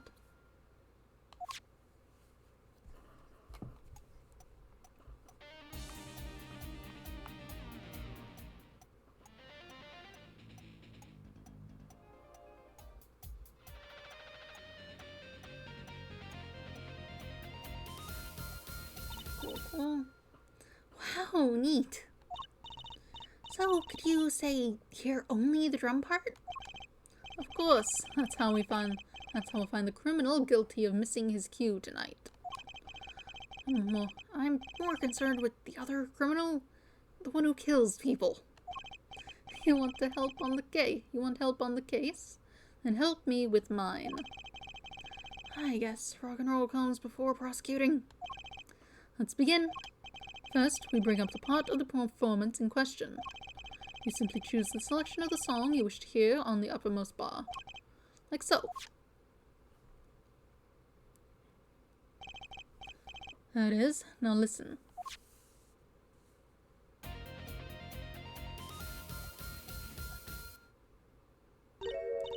Was something wrong? You couldn't hear it? Listen again, closely.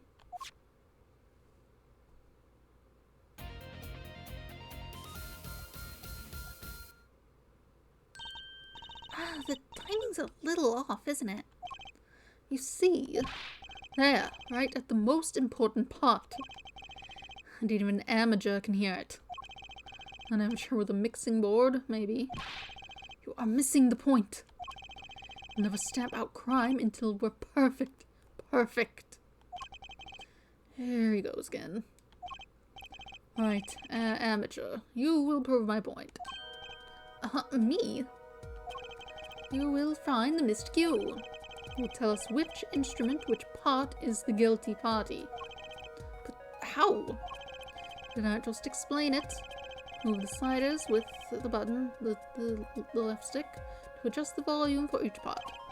Then you will find the part that hopelessly bungles the cue with the stick. You'll find it with your untrained amateur ears. Nothing to do but try, Apollo. I guess. I'll admit this looks kind of fun. First, a quick review. Use buttons, use the left stick to adjust parts volume. Jump to another section of the song with left and right bumper. And use the switch parts, got it. Once you found the guilty part, press Y to point it out. Time to rock.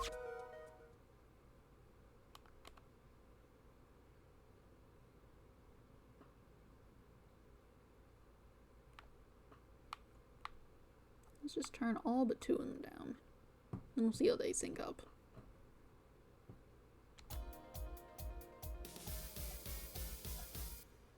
Okay, that seems to just be a metronome, actually.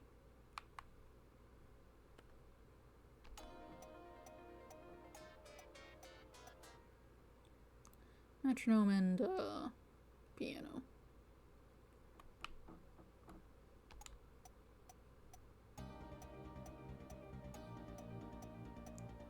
No, metronome's separate.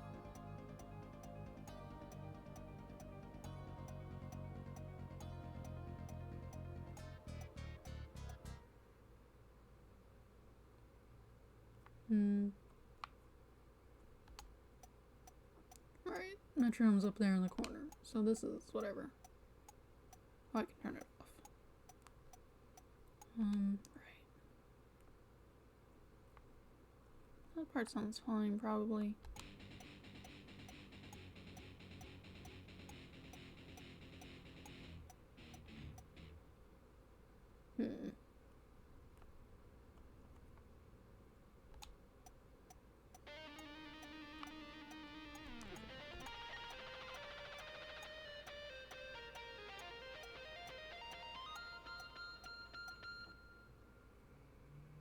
Sounds normal.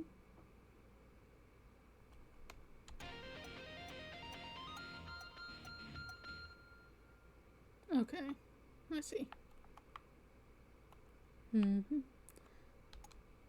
Check them both over.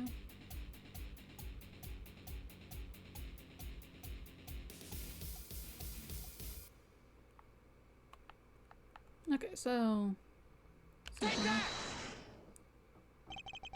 this part is off. Which is that? Second guitar. Huh. Ah. It was you, Darian. Oh well, looks like the cat's out of the bag. Oh well, that's all you have to say. That kind of attitude lets killers walk free, Darian. Here they go again. Maybe it wasn't such a good idea to ask about the concert. Starting to feel like we're just wasting time.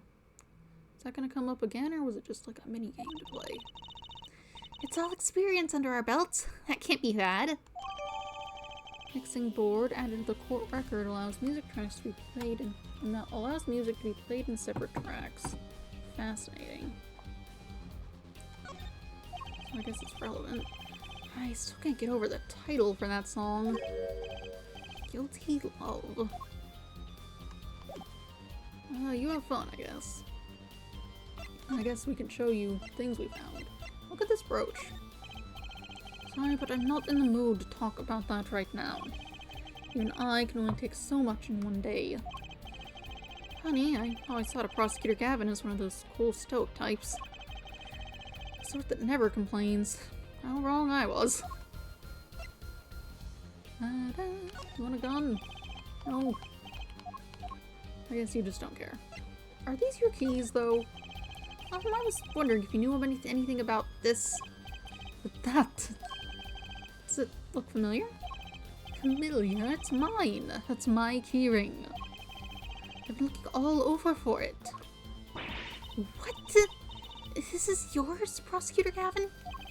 Mr. Gavin, I think she said. I knew it. Apollo! How can you make that I knew it face? This is the keyring that was... Yeah, I know.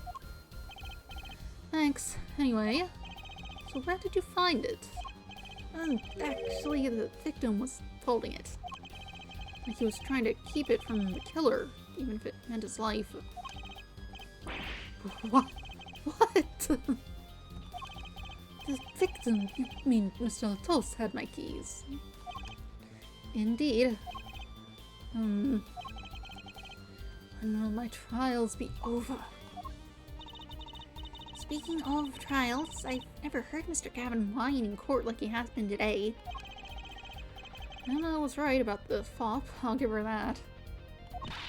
Apollo! Mr. Gavin, maybe we can help.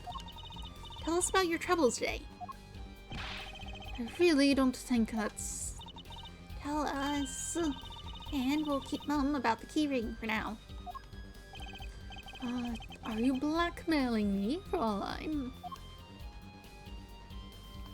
Well, I guess we get more things to talk about. What's up? You were saying something about your motorcycle not starting. And something about your guitar case being busted. You're well informed. You mentioned it a few times. It all happened this morning. It's all this keyring's fault. The keyring?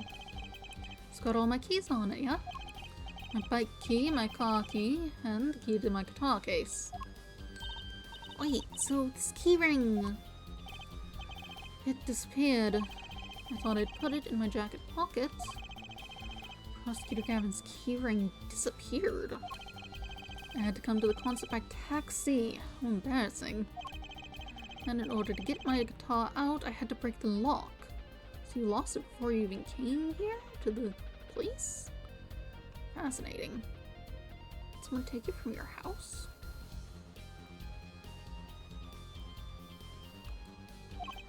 Wait, this guitar wasn't the one that... The very one? Up in flames. And right on stage, too. I actually thought that was part of the show. Crazy! And to top it off, Mr. Latos' life was taken. Nobody told me about days like these. Strange days indeed. You think? What's wrong, Trucy? Well, I was just trying to make sense of everything. First, this heart-shaped key ring gets stolen, and a very expensive guitar flares up on stage. Then Mr. Latos dies. Yes, and could it all really be just a coincidence? Coincidence? Meaning...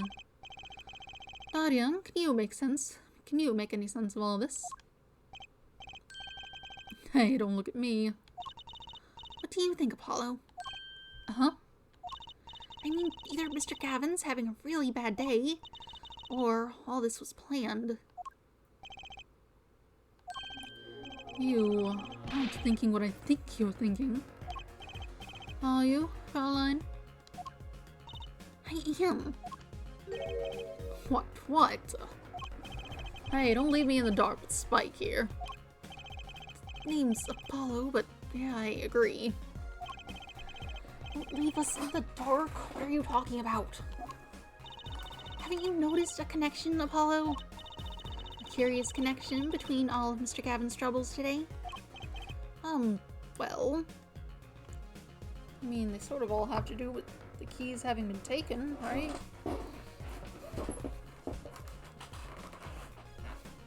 Don't they? No. Maybe...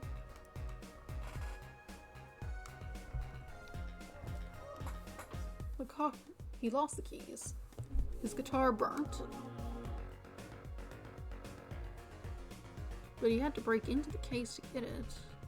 There was a guitar case in the room that no one bothered speaking of, though. And it wasn't his. At least... And the guy died with his keys.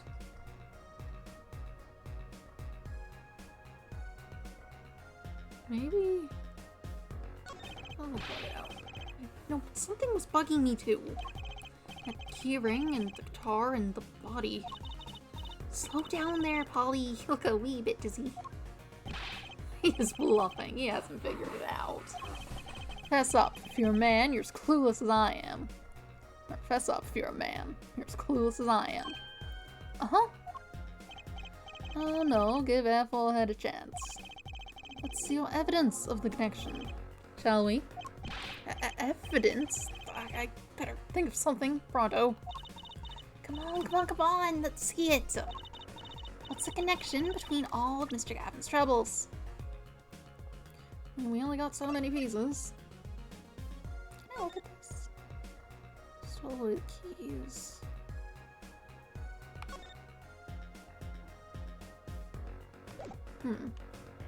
Take that! It's this, isn't it? A lyric sheet. A guitar's serenade. What's that got to do with anything? It has everything to do with everything. Oh, I wouldn't have believed it if the Fraulein hadn't pointed it out. What are you talking about, man? Enough with the riddles. That's a fun sprite. I like that. Maybe it is a coincidence, or perhaps it means something. Don't you think, Fraulein? I do. Everything that's happened to Mr. Gavin today is predicted in the lyrics to this song. What? No way.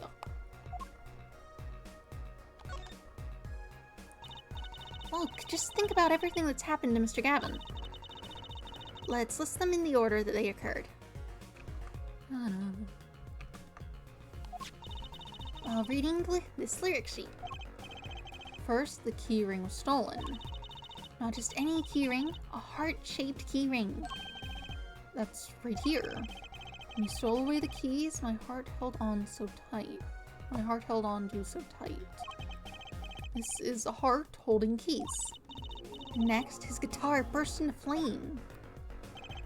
Burning on in the sky, fire burned my love away. Then, Mr. Latos was killed. Like a bullet of love, fire took my life away. But that's crazy. Yeah, no kidding. So everything that happened today here, this song predicted it all. Well, perhaps it was the other way around. Uh-huh. The criminal could have based their crime on the lyrics. But who would go through all that trouble? Someone who moves in mysterious ways, no doubt. I believe you've stumbled among something quite vital and quite annoying, Fraulein. She looks pleased. The lyrics predicting the crime, Clavia,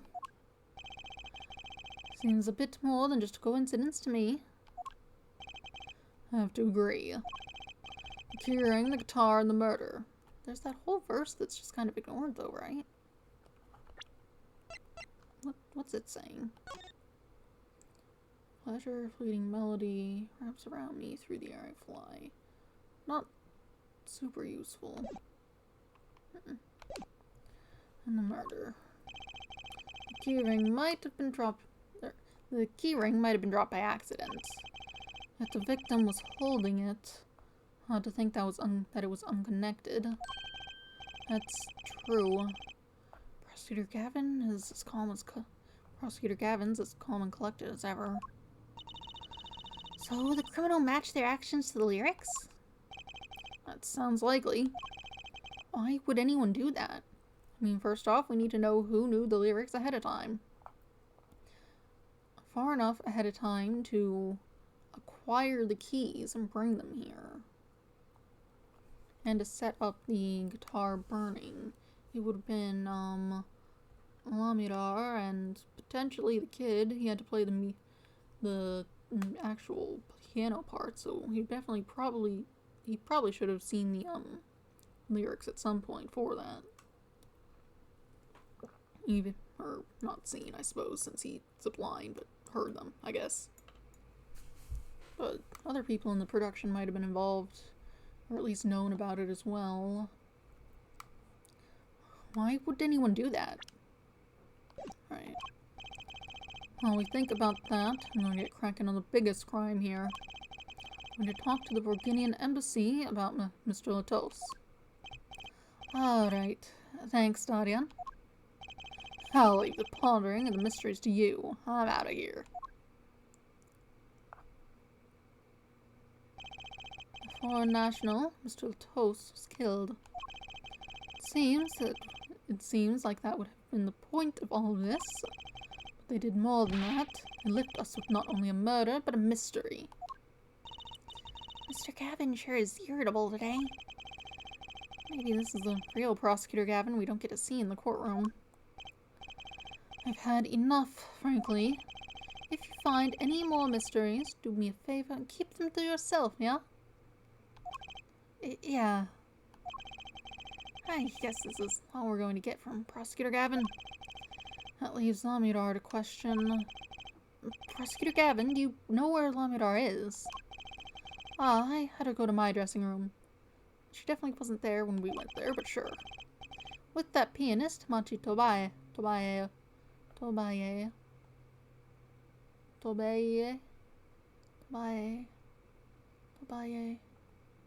Machi Tobaye, of course. She seemed rather shocked by Mr. Latos' sudden passing. Gavinier's dressing room. Got it.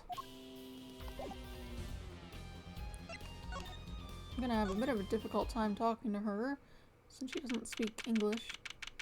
Yeah, how did leaving the crime scene alone go? Bad, I think, probably. July 7th, backstage hallway. You! Who's there? There he goes again. Who is that guy? Druzy?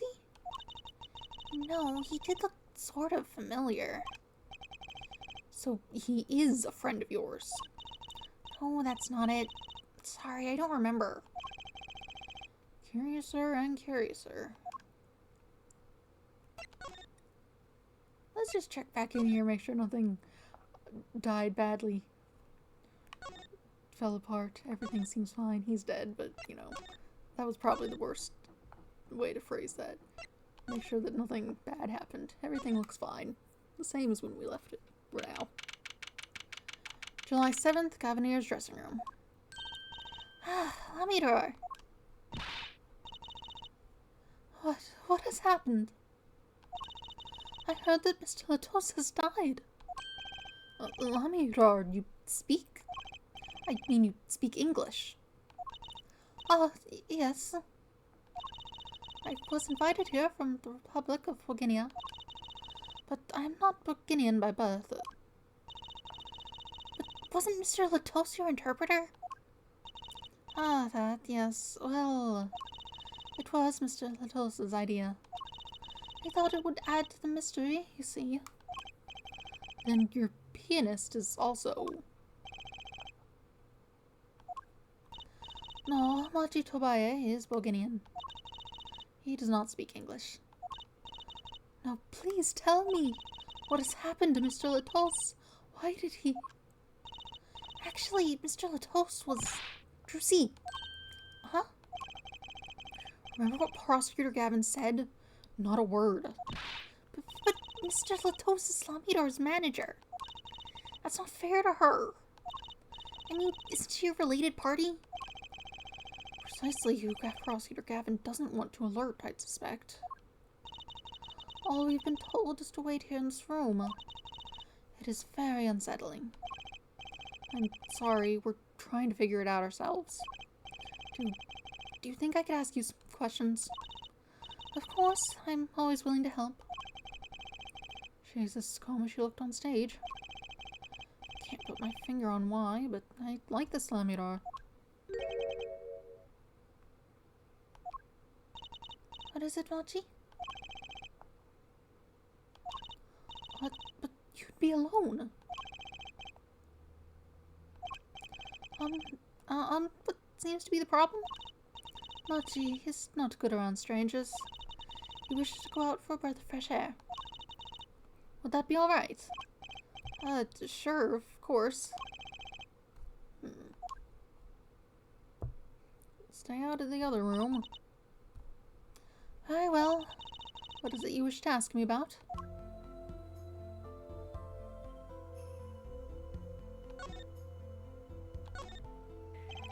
The Republic of Borginia, that's in Northern Europe, right?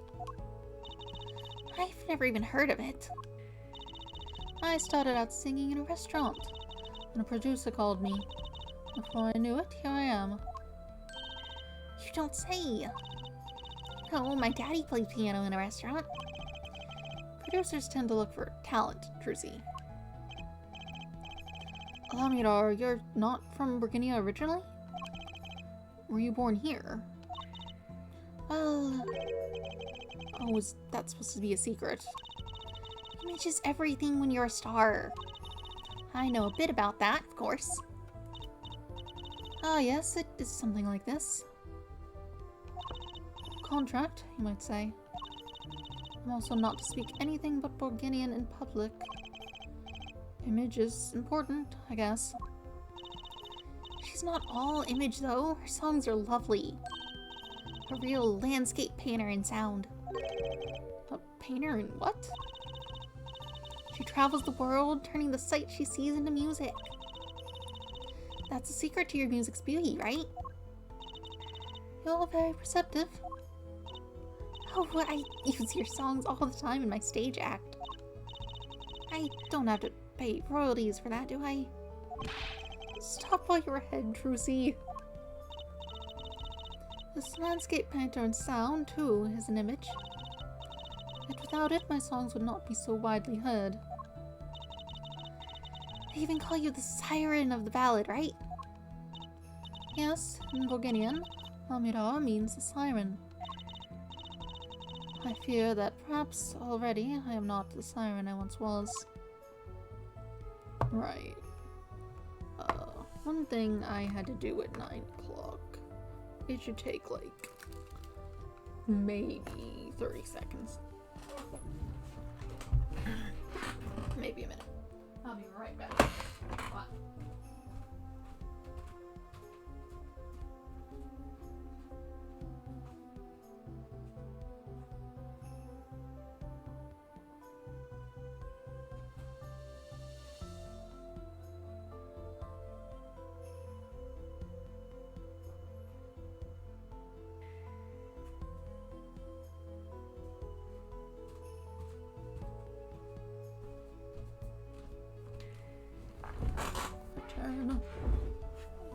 other bot showed up. How annoying. Whatever, it got blocked like it's supposed to be.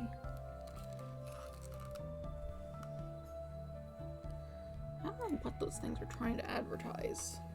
Some phishing site, I'd imagine. Machi. Your pianist, Machi, was it? He's cute, like a porcelain doll. He's very European. I met him while singing in restaurants in Boginia. He is an orphan, yet his playing is exquisite. Soon he came to live with me. It's like a fairy tale, almost. I noticed he hardly leaves your side. Yes, well, he is blind. At first I hesitated at dragging him across the world. He doesn't speak English either, does he? He had never left Virginia before we met. I made his presence part of my contract. Machi and I together, Halamira. Together, always. Mr. Latos, he was my new manager. New? Yes, from 3 months ago. Around when I received Mr. Gavin's invitation to come. I met Mr. Latos at my office. He was to be my manager and bodyguard. And as it turned out, my interpreter. Interpreter, even though you speak English. Yes, but we were to visit more places than just here. We had a concert in Japan scheduled after this one. I fear that may have to be cancelled now. Was Mr. Latos from the Republic of Virginia too? Well, he was only with me for 3 months. I'm afraid there's much I do not know about him. But now I shall never know. No one will ever tell me why he's... No one will even tell me why he's died. I'm sorry. Prosecutor Gavin says we weren't to talk to anyone. Mr. Latos, it was a talented man. The siren of the ballad. That phrase was his idea, you know. I am happy for him that it has become so well known. The siren, that's what he meant. Huh? Apollo. You are the siren, right, Lamirar? That is the meaning of my name in Boginian, yes. It was the name my producer gave me, but why do you ask? It's very important. I had to know for sure if the siren was you. What do you mean important? I'll tell you. You deserve to know. Siren. It turns out that's a very important word in this case. How? When we found Mr. Latos, he was still alive. What? I heard him say something. His last words. Mr. Latos, can you hear me? Ask witness. Hang in there, Mr. Latos. Tell me, who was this witness? The witness is siren. He said siren? Really? I was the only one there to hear it, but I'm sure that's what he said. Mr. Latos said that. Ask the witness. And you're the siren, Lamirar. Did you see what happened? That's an odd expression. Lamirar? Might I ask, are you with the police? Well, no, I'm a defense attorney. An attorney? Yet there have been no arrests, yes? Is that a problem? Does an attorney not work for a client? If you have no client, you should leave the investigation to the police, I think. But, Lamirar, I'm sorry, but I cannot answer your question. I'm afraid you lack the authority to ask them. Why? If she witnessed the crime, why won't she tell us? I believe we are through here. I believe so. You don't want to look at objects, do you? Is this yours?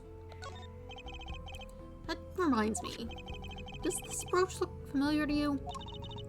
My brooch? Yes, well, it may be mine. Yours, Lamidar? I was wearing a brooch earlier, you see. I must have lost it. Well, that explains the brooch we found. It was Lamidar's. Thank you. I was wondering why I dropped it. Since the brooch belongs to her. That begs the question, is something wrong, Apollo? What was this brooch doing at the crime scene? It was her dressing room.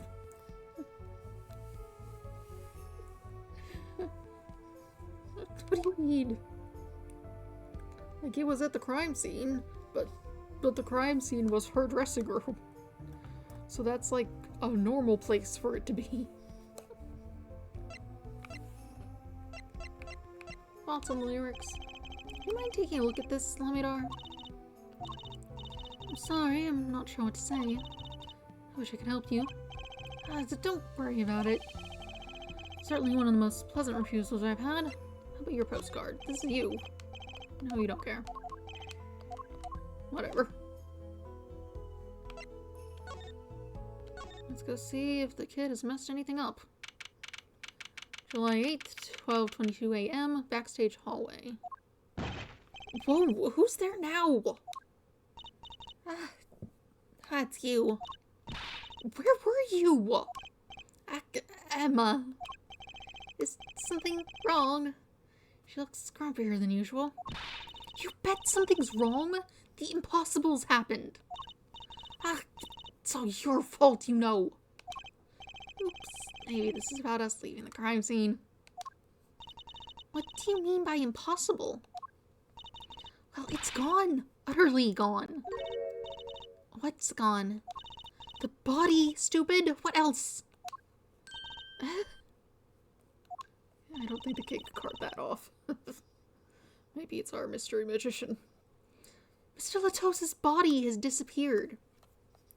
He might have been helping with the stage show, actually.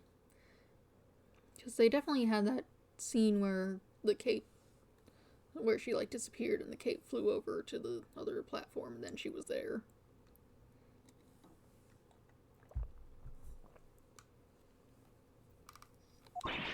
What?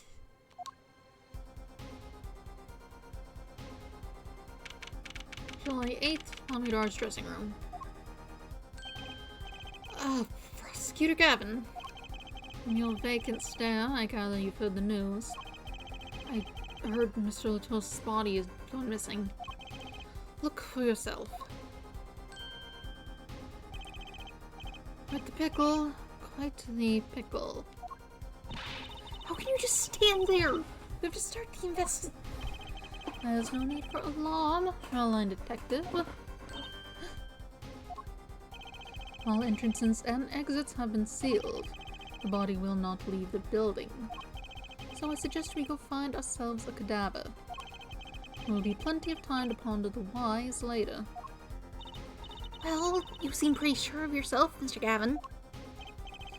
Oh, we'll find him. I'm rather enjoying this. How could Mr. Latos's body just disappear? Well, you heard the man. Let's get searching. Hey, I don't know if this is exactly the right time, but yes, Stadion. See, Gator's gone missing.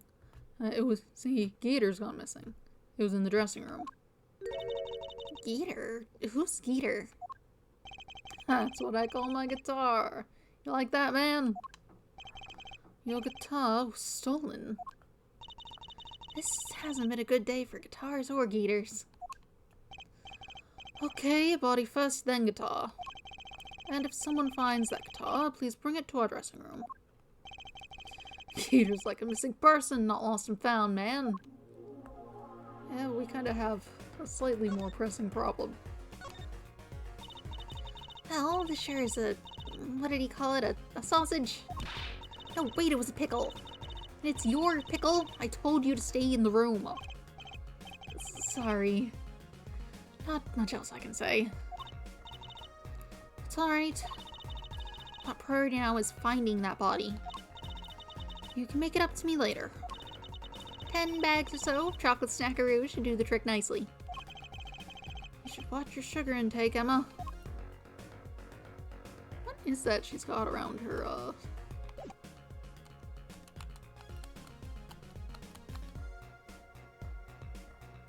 She's got, like, little vials of really brightly colored stuff.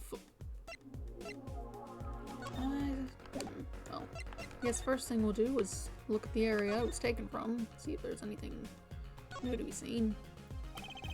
There should be a potty here, but there's not. How could this have happened? Why? Alright. Let's go looking then. Wouldn't be in that room, because I was just in there.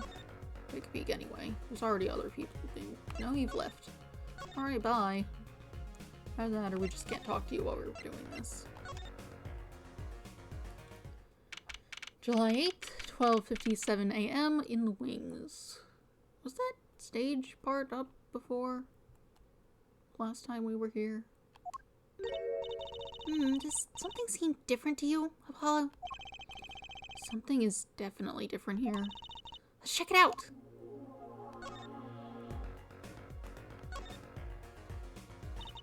That stage there must have been lowered before. That's the tower that Lamidar and Prosecutor Gavin were singing on. Someone must have raised it. I don't see a way you could control it from here.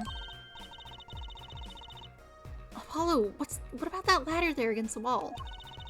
We could use that to take a look up top. Maybe we should get Emma. What are you talking about? We have to see this sort of thing for ourselves. I'm not so good with heights. Stop whining and start climbing. Is it even tall enough to get up there? It didn't look that high from below, really.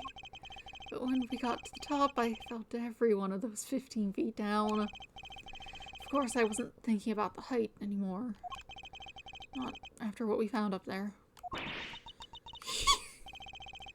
We found 2 things we were looking for, and 1 thing we never expected to find. A child. The body, guitar in hand, and the pianist, Machi Tobaye.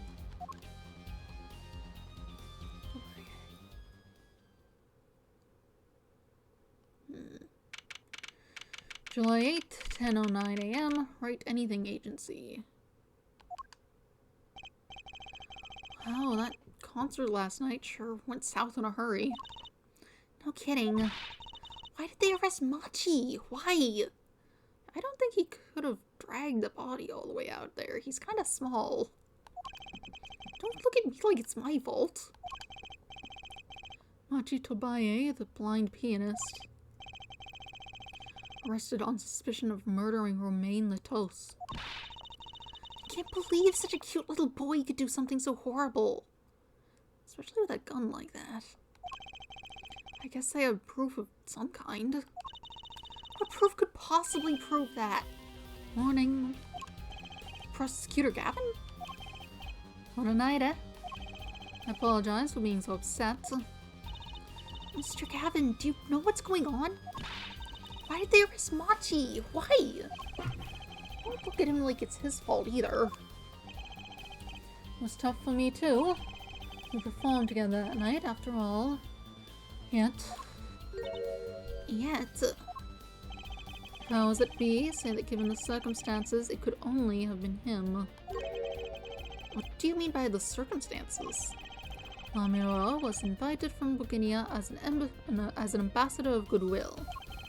It is vital that this case be wrapped up swiftly. That's all the powers that be want, really. Those are circumstances, alright, but what makes Machi the only possible suspect? Forehead. You seem to have forgotten that you're talking to the prosecution, the enemy. Right. I think I like this side of Prosecutor Gavin better, actually. I'm not at liberty to discuss the particulars of the case. Especially not to the defense attorney. What? Did you say me, the defense attorney? That's what I came to tell you. He's down at the detention center. He wants to request your services. You mean Machi? Machi wants me? This is what we've been waiting for, Apollo. Let's get going. Right. Good luck. I'll have to question Lamida. Right. Later. I hope I'm up to this. I wanted to look at something in there, but I guess we can come back later. July 8th, Detention Center Visitors Room. Well, I just don't get it. I refuse to believe that a cute little kid like that could do something so terrible. You said that already?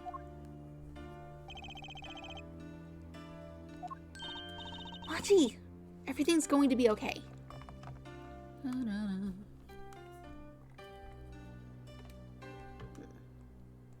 Try to keep an eye on things. We're here for you. Hi. Maybe you can tell me about last night? Yeah, you still, don't speak English, which is kind of a problem. Someone needs to get a translator for you immediately. I think that's necessary for legal proceedings to work right. Uh-huh. You seem distraught. That was when I realized how tough it must be. A little kid like this. In a country so far from everything he's ever known. Maybe Lamidar can help? But didn't Prosecutor Gavin say she was with him? If you're able to talk to the embassy, surely you can get someone from there who can do some interpreting. Unless you're talking to them over the phone and they're kind of far away. Still, you should do something about this. Good luck. I'll have to question Lamida. Well, what are we going to do? That's, a good question. I can't think of anything we can do but go with this. And hope for the best at the trial tomorrow.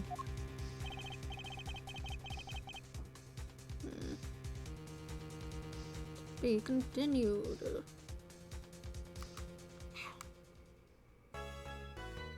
Save progress, yes, please. Oh, it's going right into the trial? Fascinating. What time is it? Yeah, let's just go.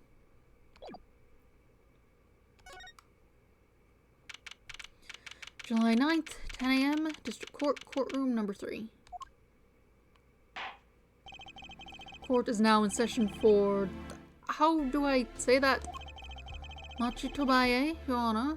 The Pixie, Arpeggio. Alright, his trial. Court is in session. The defense is ready, Your Honor. Prosecution is A-okay, Judge. Very well, Prosecutor Gavin. My opening statement, yeah? Oh no, actually, there was something else I wanted to ask you about. Yes? Say you're going to visit someone in the hospital with an incurable disease. What do you say to them? I mean, you wouldn't say get well soon, right? You'd only be kicking them while they're down. What are you talking about? Actually, I'm going to visit someone who's terminally ill. Right after this trial, the Chief Justice's son. The Chief Justice? That's an odd thing to bring up. His son is afflicted with the most terrible disease. He doesn't have long, it seems. So I thought I'd go pay him a visit. Thought saying something moving might be the order of the day. Why don't grown-ups ever just say what's on their mind instead of pretending? She's looking at me like something like disgust. Hey, what are you looking at me like that for? In any case, I'm a bit busy today, so let's wrap this up quickly. Prosecutor Gavin, your opening statement, briefly. You're not a judge. I believe you'll be going on your hospital visit sooner than you think. First, to review the victim in this case, Romain Latos, age 35. Really? Are you sure? He looks older than that, but okay. The global manager for Diva Songstress Lamira. The cause of death, blood loss due to being shot by a large caliber revolver. This report has all the details. Court accepts this into evidence. Mr. Latos's autopsy report added to the court record. Death due to loss of blood from a gunshot wound. Estimated time of death 9:30 to 9 o'clock to 9:30 p.m. We can specify that more, but whatever. Good enough. 45 caliber, that's quite large, isn't it? A direct hit from that could knock a man off his feet. However, the bullet struck him in his shoulder. Damage to the body was slight. Death was not immediate. Sadly, his blood loss was such that he could not be saved.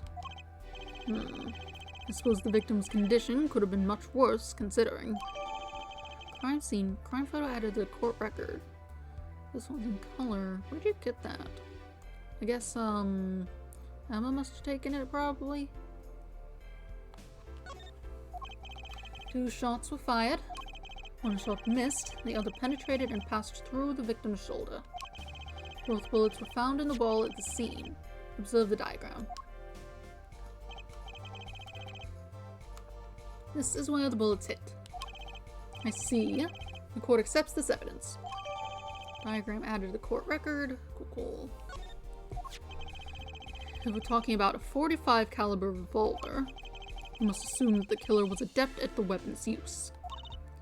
Really? Yeah, apparently weapons that size have a powerful kickback. If, say, the judge tried to fire one, it'd break every bone in his body. The defense will take more care in choosing examples.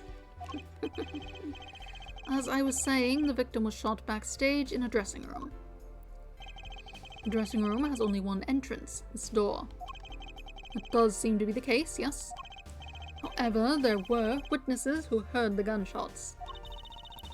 He's talking about you and Emma, huh? Yet, when the witnesses entered the room, it was empty, save for the victim's body, of course. But that's impossible. Exactly. This murder was impossible. For all but one person. One person? That is, of course, the defendant, Machi Tobaye. Only the defendant could have committed the crime. But how? It's quite simple. The circumstances of the crime scene make it clear. Very well, I assume you have testimony to back up this claim. Please show the witness to the stand. Alright. Your name and profession, please. I'm a Sky. I'm a detective for the police department. I was on security detail at the concert forum that night. Emma seems tired somehow. You guys were up till like, what was it? Past midnight.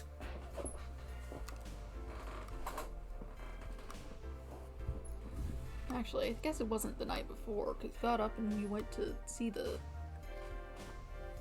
guy. And then I guess it would have been the next day. What were the dates they said? I want to go back and check, but can I even go back that far? No. Whatever. Security at the concert, you say? Some security I was. Couldn't. Okay. I did. Check and make sure the thing was still. Some security I was. Couldn't even stop a murder. Now, don't blame yourself. Things like this happen.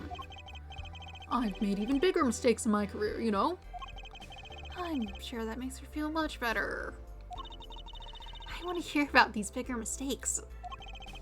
In any case, because you were on security detail, the crime was quickly discovered. And we were able to identify the killer. You may give the court your testimony, if you would. Describe the circumstances of that day and your discovery of the crime, please. Alright. But witness's testimony. Murderous circumstances.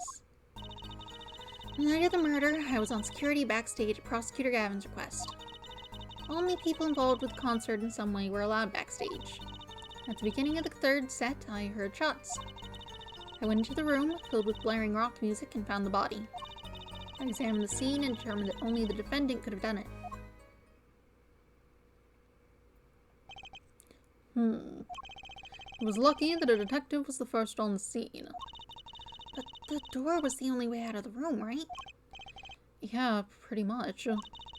And I don't get it. How can they say that Machi did it? Looks like we need a bit more information. Very well, the defense may begin the cross-examination.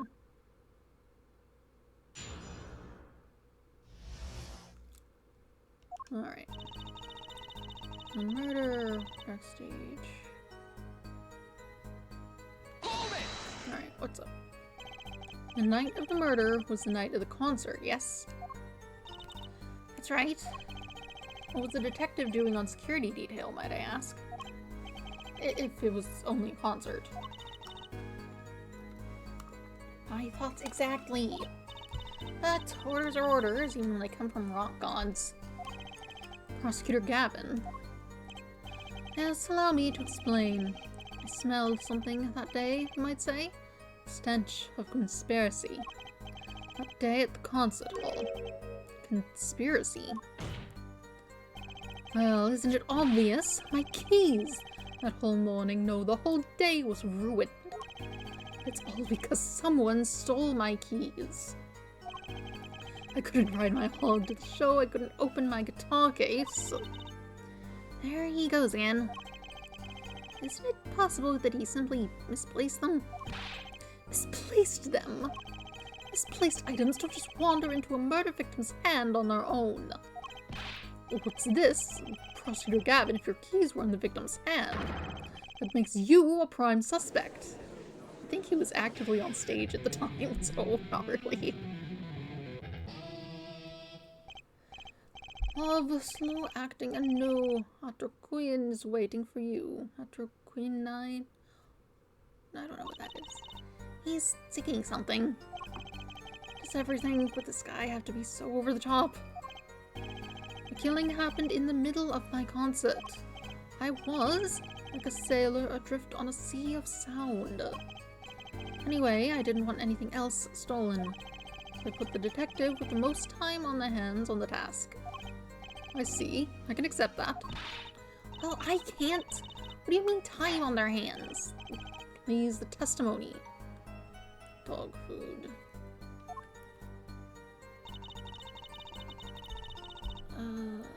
Dog food. I should do that. Hold on. Let me just... The dog must be fed. While I'm at it, I think I need to feed the cat also. Food. Back like a couple minutes.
messed anything up.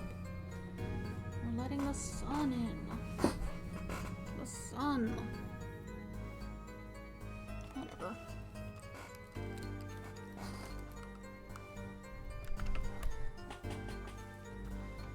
All's well on this end.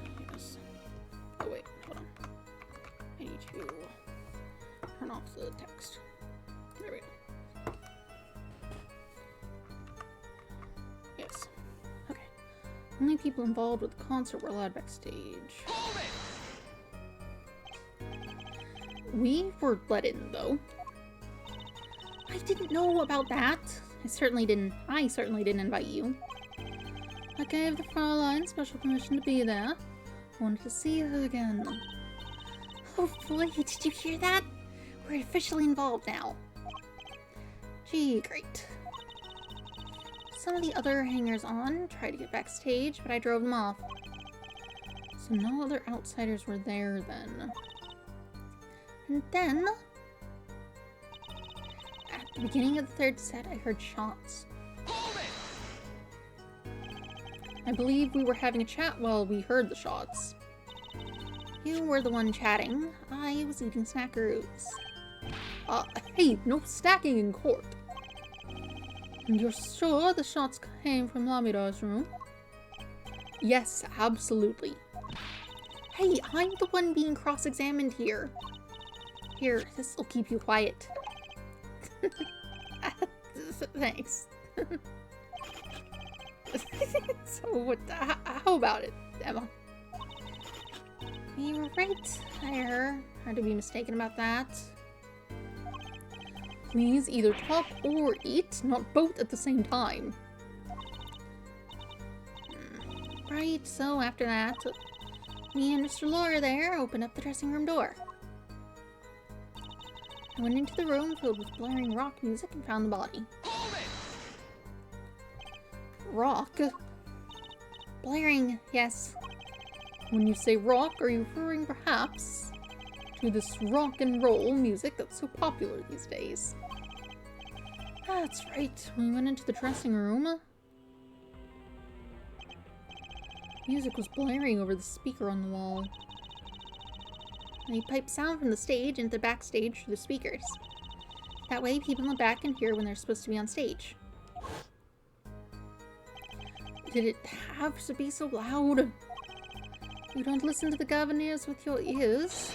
Feel it with your entire body and soul. I always have the backstage monitors at full volume. When we walked into the room, the band was playing Guilty Love, I believe. Make it easy to determine the time of the crime. If you could hear that music playing, then everyone on stage for that song has an alibi, including myself. Anyway, I closed off the scene and started my investigation. I examined the scene and determined that only the defendant could have done it. How could you know something like that? As I said, it was clear from the circumstances. Listen, we know that there was only one exit from the room, that door. The small window only opened a tiny crack. And I was standing in front of that door. So how could the killer have fled the scene? There's only one possibility, the air vent. Oh. But that air vent was too small. Who could possibly... Exactly. There's certainly no way you could get through, nor me. The only one who could fit through was a child. A child? Remember, access to those rooms was limited. Only those involved with the concert were allowed. And of all the people involved with the concert, only one is small enough to be considered a child. The defendant. The pixie of the arpeggio. The pixie of the arpeggio flitted up towards the sky and disappeared from the scene of the crime. But that's just conjecture! Oh, there was no other way out of that room. If you were there, you should know where forehead. And this is another vital piece of evidence. Evidence? What? Marks were found on the air vent grill. Traces that it had recently been opened. Wait, what? And something else was found, quite clearly. The defendant, Machi Tobaye's fingerprints. What? What?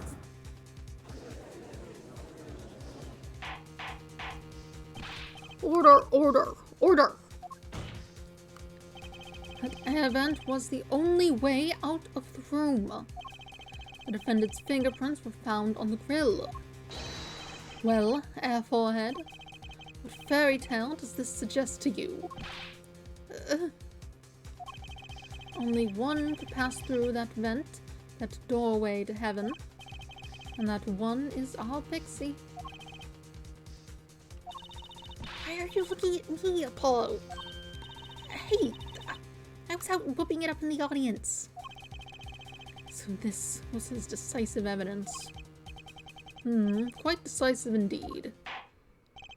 I believe that's enough of that. Prosecution has a rather convincing case. The only way in and out of the crime scene was watched, making the defendant the only one who could possibly leave the scene.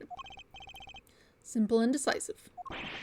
I believe we've heard enough to determine our verdict, even if I wasn't in a hurry to make a hospital visit. I'm sure that the Chief Justice will appreciate the gesture. Unfortunately, we have no direct witnesses. Fortunately, the criminal left decisive evidence for us. That will have to be enough. Oh, it can't be over already. Very well, I believe this trial is finished. If the defense has no contradicting evidence, the prosecution has presented our proof clear and plain. If you have contradicting evidence, it better be clear and plain. Apollo, they've cut us on the ropes already. We'd better come up with something quick. I know. Think what can get us out of this. We need evidence or a witness that can prove Machi is innocent beyond a doubt.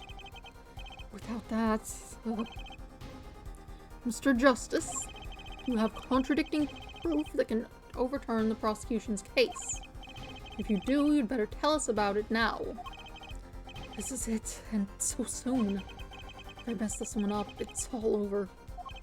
The court wants contradicting proof?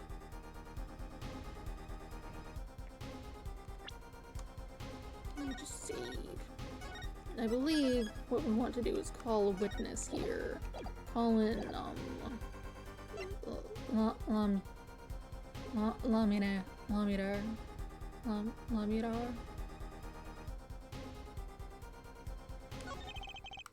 Prosecutor Gavin, you claim there were no witnesses to this crime. Are you absolutely sure? Absolutely. I'd swear it on my career as a prosecutor. And on my million-seller hit song, Otter Queen, My Love. There he goes again. It's too bad, because there was a witness. Oh, really now? But how did you come to possess knowledge the prosecution clearly does not? Because I'm the only one in the world who knows this. What's going on? I just talked to him and now...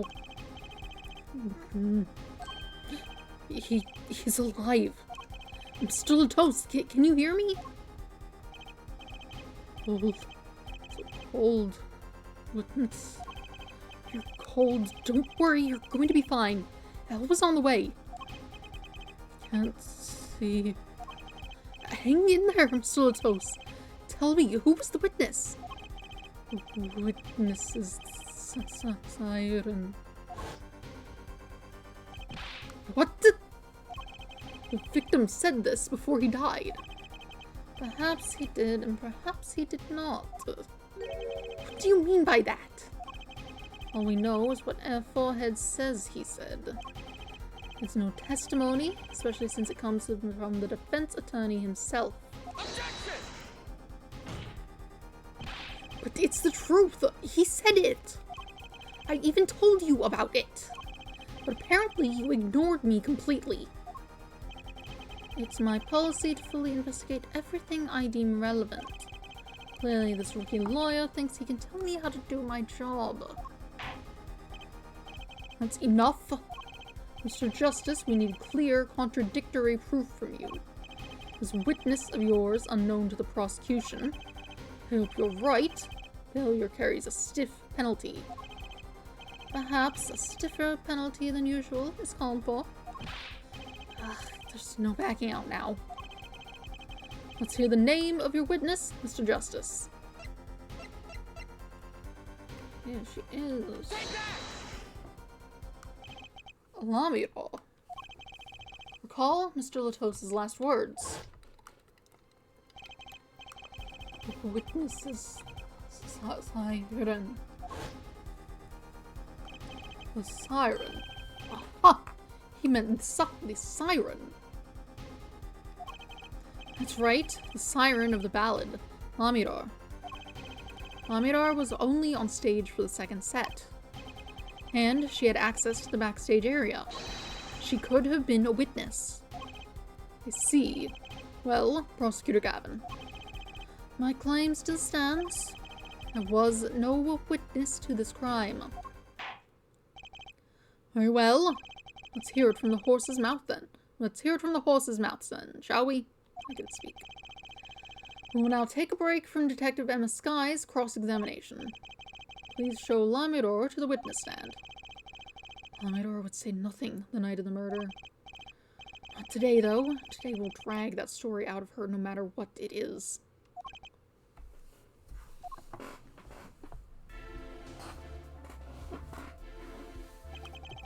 It is my distinct honor to welcome the Siren of the Ballad to our courtroom. You are too kind. Oh, you can speak English? Yes, I can. Though I'm not very good. As much I do not know. You speak so well. Have you spent time here before?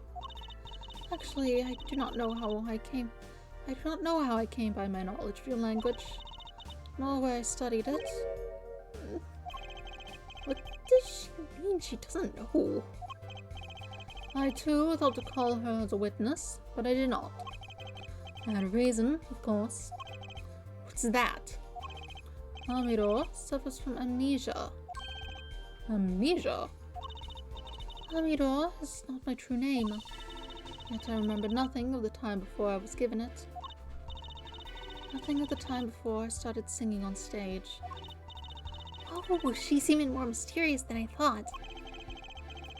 As lauded singer Lamidor, she lives a good life. No little difficulties for her, thanks to her success. Yet, I do not wish to subject her to unnecessary stress. I see. I care surprisingly little about people's pasts. You have nothing to fear in this court, Lamidor. Thank you. Yet, there is something I do not understand. I'm being called as a witness. What might I say? Tell me anything of what happened. Lamidor, let me be frank. I did not want to ask you up here to testify. Yet that young gentleman with the wide forehead over there is adamant that you stand. Oh my! Congratulations, Apollo. You're the bad guy. Well, now that you're here, please give us your testimony. If nothing else, the sound of your voice is welcome. Tell us what you saw on the night of the crime.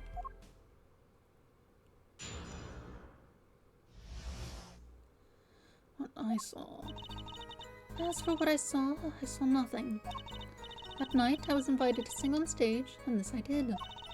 I did not return backstage after the second set. Then I was led by the police to Mr. Gavin's dressing room and told to wait there. That was where I learned that something had happened, but I wasn't told the details. I must say, you sound wonderful just testifying. I hope he was too distracted to hear what she was actually saying. There you have it. She saw nothing that night. Now we can only pray that the defense has the sense to admit defeat and refrain from detaining her here longer than need be. Wow, you just got badder, Apollo. Way to go. Ugh. Very well, Mr. Justice. Keep it short and sweet. Lamidar wouldn't talk to me the night of the crime. She must know something. I've got to find out what.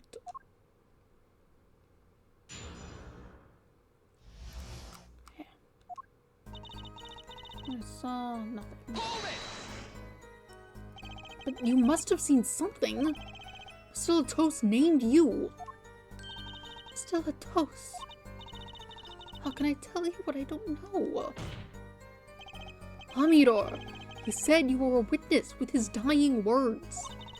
I do not know what he meant to say that night. That night I was invited to sing on stage, and this I did.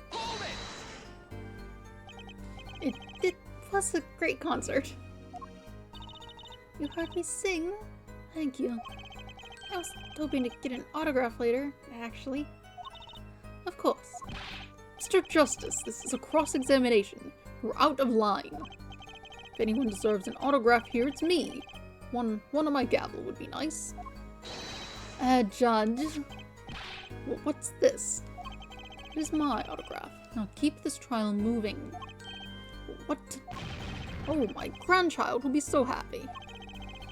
Apparently his grandson's a big fan. Let's continue, shall we? If you would, Lamidar. Tell us what you did after your stellar performance. Not return backstage after the second set. What were you doing then? You did not return backstage once? Where were you then? What were you doing? I was cleaning up on stage. There are many things I must do for a performance other than simply sing. And was Machi with you at the time? Unfortunately, I do not know where he was. So much for an alibi for Machi. Then I was led by the police and to Mr. Gavin's dressing room and told to wait there. With Machi, correct? How was he then? He seemed as he always does. Though I believe he was shocked by the news of Mr. Latos' death. Yet, he's not the type to show much emotion. Yes, he's given the police no end of headaches. He answers most questions with silence. Those glinting frames speak nothing. Are you, like, getting someone who speaks his language? He maybe doesn't know what you're saying. We certainly didn't have one when we went to talk to him at the meeting place, the detention center, visitor's room. That's the one. The questioning hasn't gotten very far. We sat there waiting. That was where I learned that something happened, but I wasn't told the details. How was the incident explained to you? I was told nothing in detail, only that Mr. Latos died. Of course, investigations require some security. But Mr. Latos was my manager. I wanted to know more. I should have been told. Both Machi and I were beside ourselves with concern. Allow me to apologize, but please understand. Keeping you in the dark was as painful for me as it was for you. Yes, I understand. Think, what doesn't ring true about her testimony? It's hard to imagine Lamidar lying. She might not be lying, but she's hiding something. What wouldn't she tell me the night of the murder? Nothing. Ready to sing on stage, yes. Not return backstage after the second set. Went back police to Mr. Gavin's dressing room, told to wait there. Something had happened, wasn't told the details.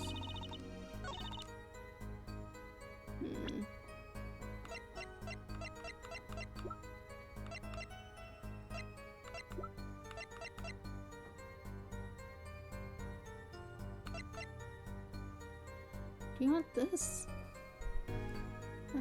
That seems like kind of dumb thing to point out, because it just makes sense for it to be in there. I'm not sure what else you might want. Objection! I'm sorry, Lamidar, but I'm having trouble believing you.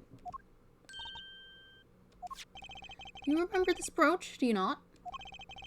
Hi, that's Lamira's. She was wearing it for her song. Well, she had it in the song. I didn't have any pictures from that, so I didn't remember. Care to add that to the testimony, Prosecutor Gavin? What? This brooch was found after the murder took place, at the very scene of the crime. What? Lamidar, how did your brooch get backstage if you did not go there yourself? And as Prosecutor Gavin has just told us, you've been wearing it during your performance that night. What is the meaning of this? Lamidar, please explain. Lamidar? Can you not? She says English is quite difficult. That trick's not going to work here. Your forehead may be large, but you are a lawyer, truly. But you have missed one important fact. What now? In fact, at the time of the incident, I went backstage, but only for a moment. What? Think back to the moment of the crime. No, while I speak. Is she really saying all of that? What's she talking about, Apollo? Right when the incident occurred. Is she talking about that? Watch this room for me. Have to call her back up. Right, understood. You want me to make sure no one comes in, right? Mr. Latos, can you hear me? Cold. So cold. Witness. You're cold. Don't worry, you're going to be fine. Help us on the way. Witness is a siren. Siren? How can a siren witness anything? Hey, Emma? What was that? Who's there? What's wrong? Emma, did you see anyone just now? Huh? No. I could have sworn I heard a door close. I looked into the room, just a glance, mind you. So this was when your brooch dropped. That explains that. It does. There was no other time I could have dropped it. But that's ridiculous! If you only looked for an instant, but you dropped your brooch. Forehead. She has raised a possibility. The only thing that can counter that is evidence. So she looked in at the crime scene. Actually, I intended to go into the dressing room. I knew nothing of what had happened, of course. The moment I opened the door, I heard a horrible voice. Forehead shouting, who's there, no doubt. A horrible voice indeed. I closed the door immediately. Well, that explains the brooch. Let's return to your testimony. That's too convenient. She's hiding something. Hamidar, you did look into the room though, right? Yes. Testify as to what you saw. Very well. It was only the briefest of glimpses. When my performance was finished, I went backstage for just a moment.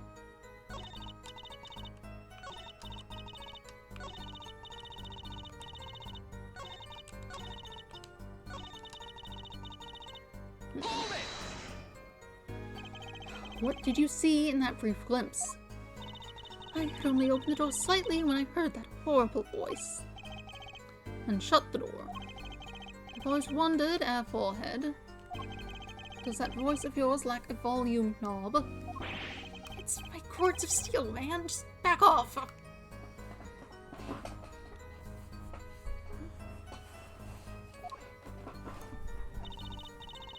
I saw nothing. The late Mr. Latos' body was behind a wall. A wall? Was there a wall there?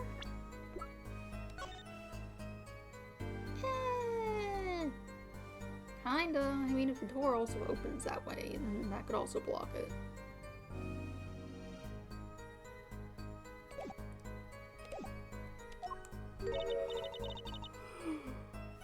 Is what in English?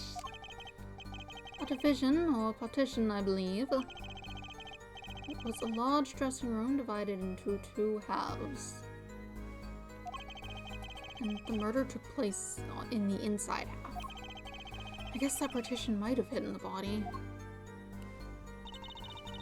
I was led by the police to Mr. Gavin's dressing room and told to wait there. So when I learned something had happened...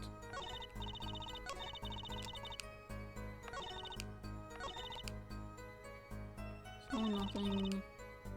We have the bracelet thing. No. Right on stage. Moments. Behind a wall.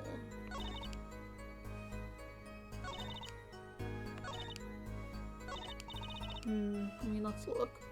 The led by the police thing seems fine and normal. Nothing to really say about that. If it doesn't work, if it's not good, we can leave.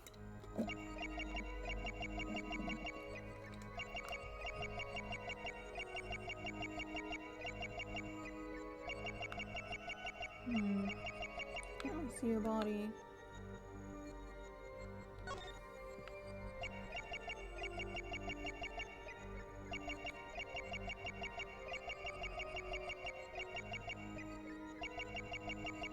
Why is your mouth not moving when you're saying that? Is that the problem? It's a weird thing to happen, just at all. Gotcha! Oh, your neck? That's not what I was thinking of. The late Mr. Latos's body, you say? Yes. You know something more about Mr. Latos's death than you were saying. What? I could see you trying not to remember, but the effort made you swallow. You can't fool my eyes. It is true, it was so terrible, after all. Why did Mr. Latos have to be shot? One moment, Lamira. Yes? What was that you just said?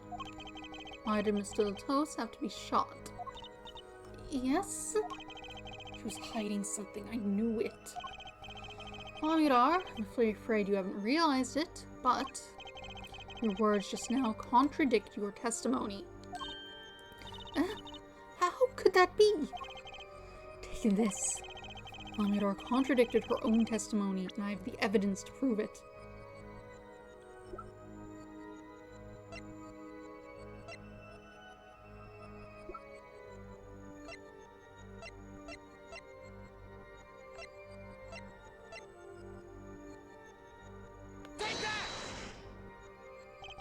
Tell me, Lamira, how did you know he had been shot?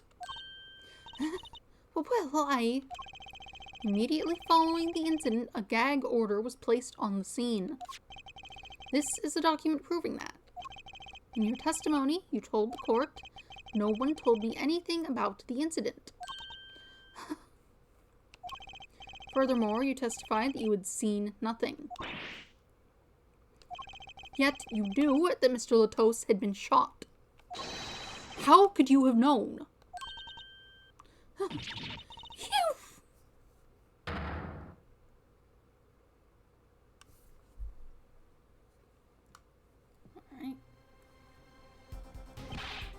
Lamiro, you aren't hiding something from this court, I hope. That sweet song of hers was sounding a little too sweet. Now I remember. Please allow me to add to my testimony. Of course, all we want to know is the truth. She looks kind of pale, huh?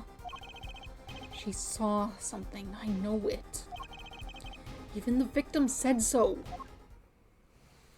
I saw bullet holes in the wall and I knew Mr. Latos had been shot. Couldn't have seen him without opening the door way further. Hold Only a glimpse that yet you knew they were bullet holes. Yes, I recognized them immediately. I have seen bullet holes before, you know. You have traveled the world as a singer. You must have sung in places far more dangerous than our country. I'd go wherever my voice is needed. Those places are many these days. That's really cool. I hope I get to travel like Lamidor someday. I plan on recording my next album overseas. Their studios have a different sound, you know. Maybe I should go on Chords of Steel tour too. Led by police. Yeah. Objection! Lamidor, they call you the siren of the ballad, but lies are hardly becoming of such a creature. A put-down worthy of our prosecutor, Mr. Justice. Such put-downs are hardly becoming of you, Apollo. Stop polishing your forehead and start polishing your character, yeah? Come on, can I be cool for once? Observe the diagram. Lamidor, you looked in from the door for just a moment. Correct? Yes, that is so. There were bullet holes in the room, yes? Yes, but they were in the wall the door is on. You see, you merely glanced into the room. You couldn't have seen those bullet holes.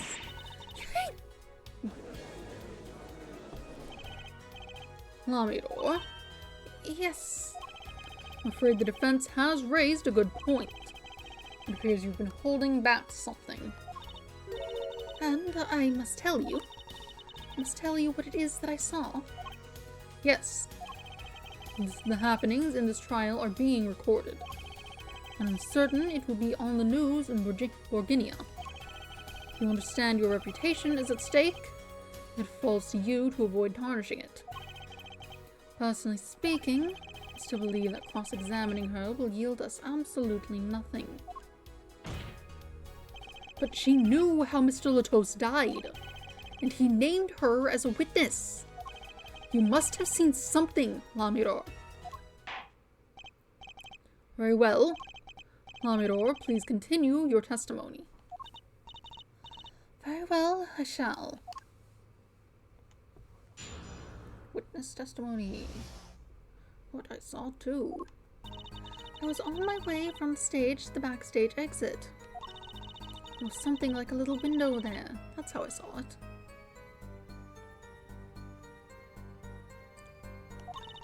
There were 2 shots.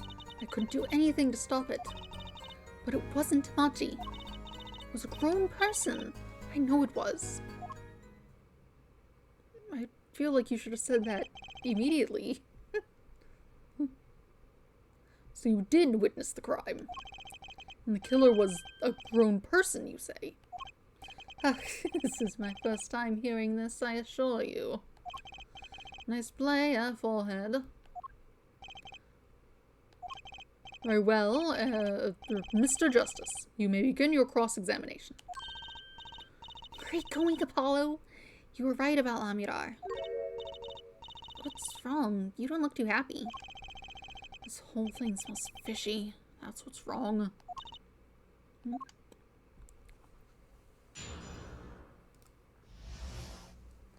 What I saw too was on my way from stage to the backstage exit. Oh.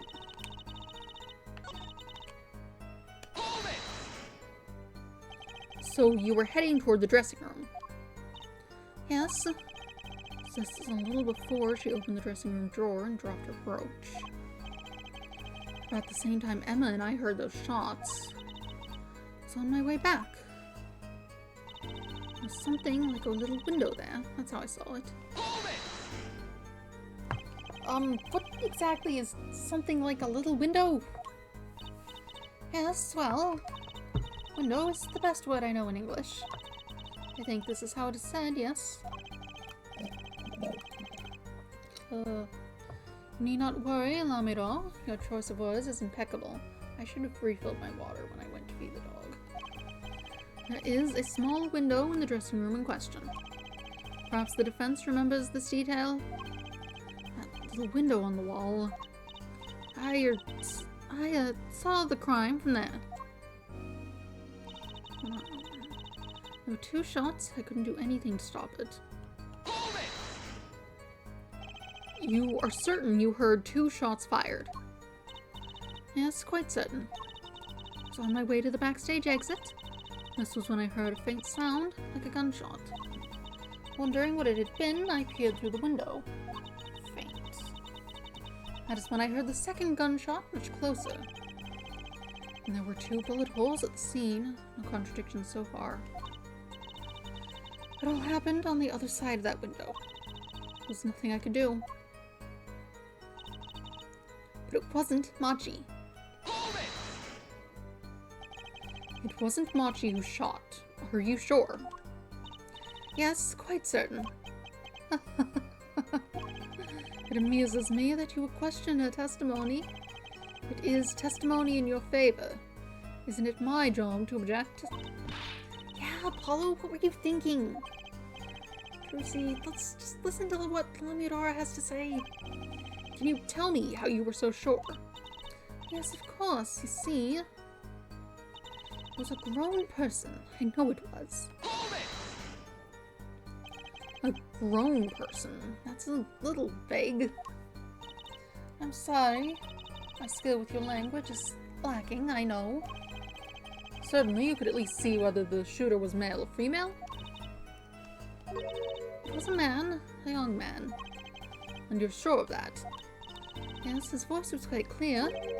Voice? Looking at this diagram, it seems the dressing room was quite cluttered. It does seem likely that you wouldn't have had a clear view of the shooter. As a singer, I rely more on my ears than my eyes. When I hear a voice, I do not forget it. That voice was the voice of a man. So you heard a voice, but wait. Couldn't that have been the victim, Mr. Latos? Absolutely not. Did I not just say that I do not forget a voice? If it was Mr. Latos who spoke, I would have known. Indeed. So you were out the window and you heard the shooter's voice, the voice of a young man. Apollo, this is a good testimony. That proves it wasn't Machi. Indeed. If this turns out to be true, it would cast this case in a considerably different light. What is the defense's opinion of this testimony?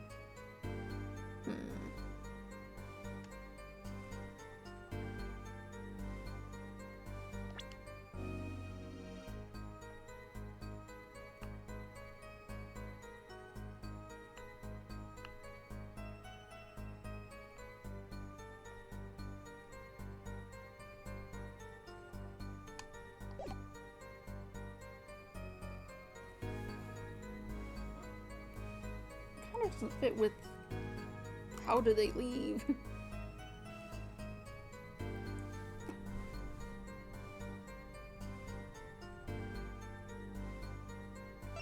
There are problems, though. Though it pains me to say this, there's something about Lamudar's testimony that rings false. Bravo, F-Wood. You're colder than I thought. I'm sure you remember what the problem is as well as I do, Gavin. As has been established, no grown man could pass through that air vent. He couldn't have fled the scene of the crime. But that means Lamudara has to be lying. I know, and I know it's bad for our case, but I can't shut my eyes to this. Believe me, the idea was tempting. It is as our forehead says, yet this is not the only contradiction within her testimony. But what next? What's he talking about? Lamudar, I understand why you would want to protect Machi. But remember, you are the siren of the ballad, and lies do not become such a creature. What does the prosecution mean? Apollo, what's he talking about? How come no one bats an eye when he says stuff like that? Recall the state of the crime scene quite well. The state of the room? Yes, and when the murder took place, that window was closed. And I find it hard to believe you could hear a voice through it. I guess.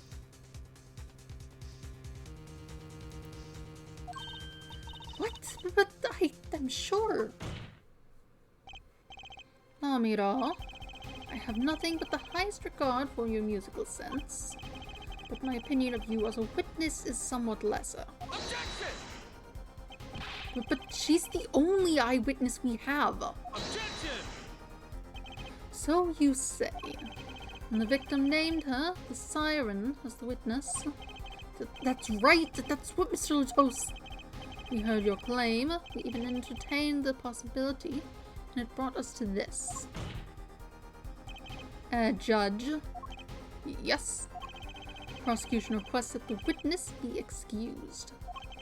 Please. I'm afraid I must honor the prosecution's request. There is indeed a question of the witness's credibility. But if Lamira can't testify, then we don't have a chance of proving Machi's innocence. This cross-examination is over. Prosecutor Gavin, you may continue making your case. Danke. Now, where were we? Danke. I think that's thank you in German, but I don't know how you pronounce it. Ah, yes, I would like to hear from Fraulein Detective again. Objection! Wait, let me hear Lamira's testimony one last time. The cross-examination is already over. Until such a time as a need arises, this witness may leave the stand. I'm sorry I could not be of more assistance.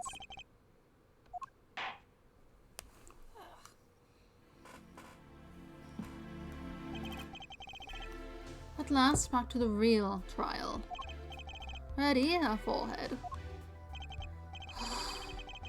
I hope I didn't just miss my only chance.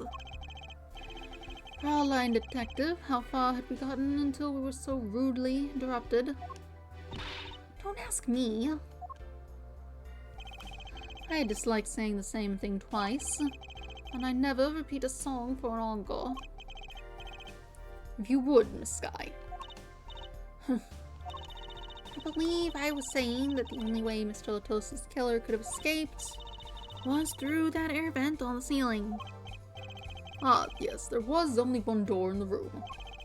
And the witness, you, was standing in front of it. The air vent isn't very big, see?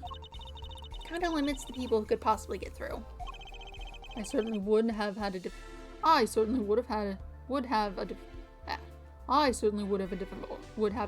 time. I can speak. You sure would. Not that you would have been there in the first place, though. Remember, the whole backstage area was off limits to people not involved with the concert. The only one who meets the conditions for our killer is the defendant. A virtuoso performance. I couldn't have put it better myself. She does state a clear case. While reading the report, something caught my eye. Oh, what's that? The circumstances of the defendant's arrest. The circumstances? Again? Hey, that's right, Apollo. Remember when we found Machi? That was bizarre. Yeah, I was like passed out up there or something. She's right. Why did Mr. Latos' body disappear from the room? And end up on top of that stage tower? Like holding the guitar, too. Like, that kid could not have dragged him out there. He's like at least twice his size. Holding a guitar, no less. A perceptive observation, Judge. Thanks. It was kind of an accident, really. But you work in this job long enough, you get a nose for things. The judge sure seems pleased with himself. Very good, Fraulein Detective. Perhaps you can tie it all together for us. Why was the body moved? And how does that lead us to the killer?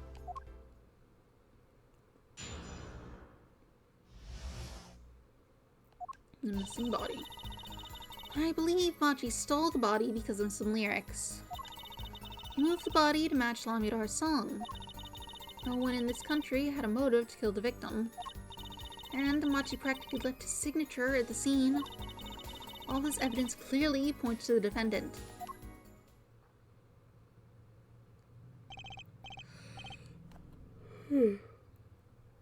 Lamidar's song?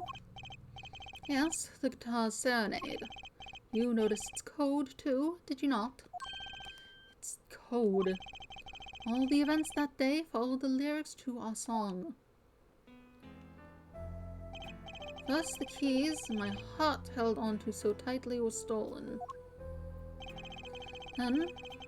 Then Prosecutor Gavin's guitar burst into flames on stage. Mr. Latos's life was taken by a bullet. Okay. The rest hardly needs explanation. Guitar, up together to the sky. That's mad. It's like a story out of some fairy tale. I admit I'd forgotten about the song. But there it is now, waiting for me. The grand finale, as it were. Hey, you know, I was the one who first noticed that. I've heard of jumping rope songs and counting to songs. But killing? It's a wild world out there, Judge. Very well. We've heard one song and dance. Let's get on to the next, the cross-examination. I'm not sure I'm going to be doing much singing.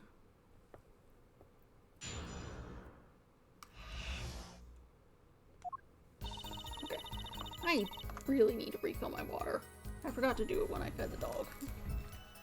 I will fill up my water, and then I will be back.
Okay, there we go.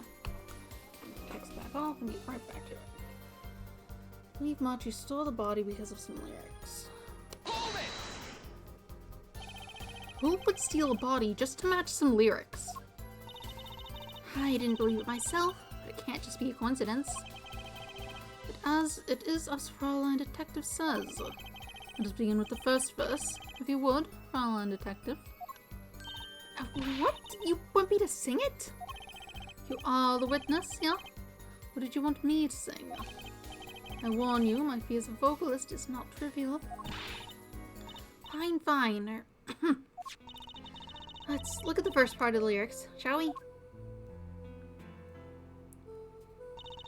When you stole away the keys, my heart held onto so tight. Indeed, my favorite heart-shaped keyring was stolen that morning. Next, we go to the right page of the lyric sheet, where we find burning on in my heart, fire burning my love away, all away. As we know, Prosecutor Gavin's guitar burst into flame. Like a bullet of love, fire, take my life away, all away. We're still skipping that one part, just fully. Mr. Latos's life was taken by a bullet. I guess. Bravo, Fraulein Detective. Singing, it's not bad. I didn't sing because I don't actually know what the tune is meant to be. It's supposed to be whatever's happening in the background, but I don't know how to match that up to the actual lyrics. Now for the finale. Guitar, guitar, up away to the sky. As it says in the lyrics, Mr. Latos was found with a guitar high in the sky over the stage.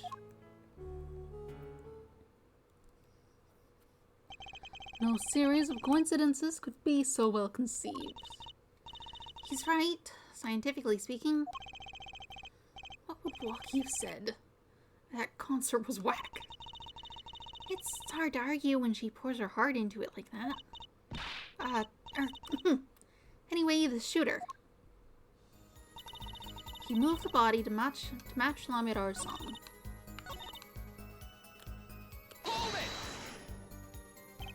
Does the prosecution have any idea why he'd do all this? You want my scientific opinion? No clue.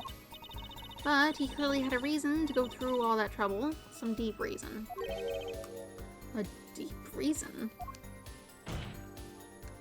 Not only did he steal my keys, he torched my guitar. Unforgivable act even if he had a reason. And worse if he had none.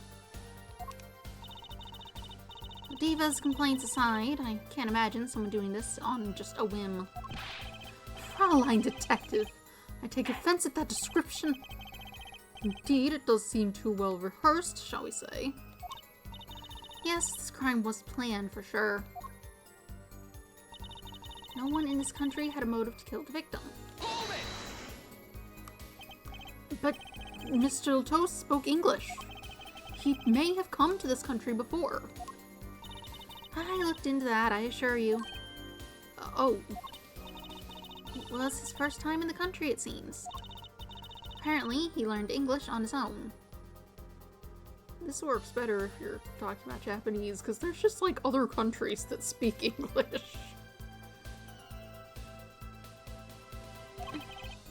Great. You see, no one here had a motive to kill him, and certainly not in such an elaborate fashion. It does seem difficult to imagine. Unless our famous prosecutor did it as a publicity stunt. What did you say? Prosecutor Gavin, you did this to promote your song. Of course not. And I'm quite dismayed by the ludicrous nature of her claim. Why would I need promotion? Everyone already listens to my music. They're even in my textbook at school. And I'd never heard of them. What does that say about me? I was just kidding. Don't get all worked up, Glimmer Boy. And Machi practically left his signature at the scene. Hold it! What do you mean by his signature? The bullet holes in the wall, of course. The bullet holes? The revolver was fired twice. One shot missed and left a hole in the wall. And that means what, exactly? That dressing room isn't exactly spacious. Picture the shooter facing off with the victim in there. They can't have been more than 5 feet apart. It would be difficult, almost impossible to miss at that range. Difficult to miss, you say? Very. Assuming the shooter could properly aim. No, you can't be serious. Machi, he can't see. That's why he missed. It's the only explanation that makes sense. He used sound and other senses to fire the gun. Poorly. That reminds me, the monitor in that room was blaring at the time, yeah? Hardly ideal conditions for tracking by sound. A blind shooter. No wonder he missed. I knew those bullet holes would come back to haunt me. How old is this kid? 14? Thank justice. What do I do now? Now it's time to complain. What the hell are you talking about? Sure, there were bullet holes left in the wall, but that doesn't prove the shooter couldn't see. Oh, how so? Well, there could have been a struggle with the victim. That's certainly possible. And it might have been the revolver's fault. The revolver? The revolver was a very large caliber, correct? If the shooter wasn't used to firing such a large weapon, why, it could dislocate their shoulder. Exactly. The defendant, Machi Tobaye, is, as you can see, tiny. It's not so hard to picture him firing the gun and missing entirely. The kickback alone would throw off his aim. A convincing argument, to be sure. Take that, smug prosecution. Buddy. Apollo... what? That bit about Machi being tiny, and the gun throwing off his aim. Aren't you kind of, admitting that he did it? Oh. It does not matter why he missed. What matters is that the shooter was, without a doubt, the defendant. Even the defense seems to agree on that point. Gripes, I really put my foot in it this time. But let's get the facts of the matter on the record. If you would, Fraulein Detective. Very well, the witness will add this to her testimony. Right. From the state of the crime scene, I conclude that the shooter was blind. Hold it! You can't say he was blind just because of those bullet holes in the wall. I think I've proven that.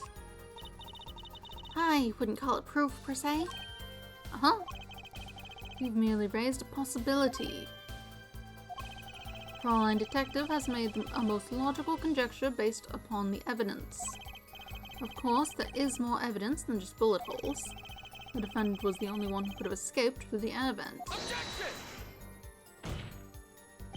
But wait, if he was blind, how would he know about the air vent in the first place? Ah, a very good point. Well, Fraulein Detective, would you care to explain? He certainly seems sure of himself. Recall the crime scene, if you would. There was a stepladder below the air vent. As it happens, maintenance was scheduled for that day. Custodial staff went around checking all the air vents. I don't believe it. Everyone backstage was told about the maintenance, including Machi Tobaye. He would have known that there would be a way out at the top of that stepladder. But why is this the first time I'm hearing about this? You could have figured it out for yourself. You only needed to consider what that stepladder was doing there. I figured it was for hanging decorations. Looks like the defense's objection has been squished by a stepladder. Well, forehead. Out of ammunition, perhaps? I've never seen Prosecutor Gavin so aggressive. Maybe he's caught the scent of blood. Apollo, don't you have something, anything? You know what we need? We need something to prove the killer could see. That'll put him in his place. Proving the shooter was sighted would do it. Don't take down one of their central points. Do I have evidence that proves that, though?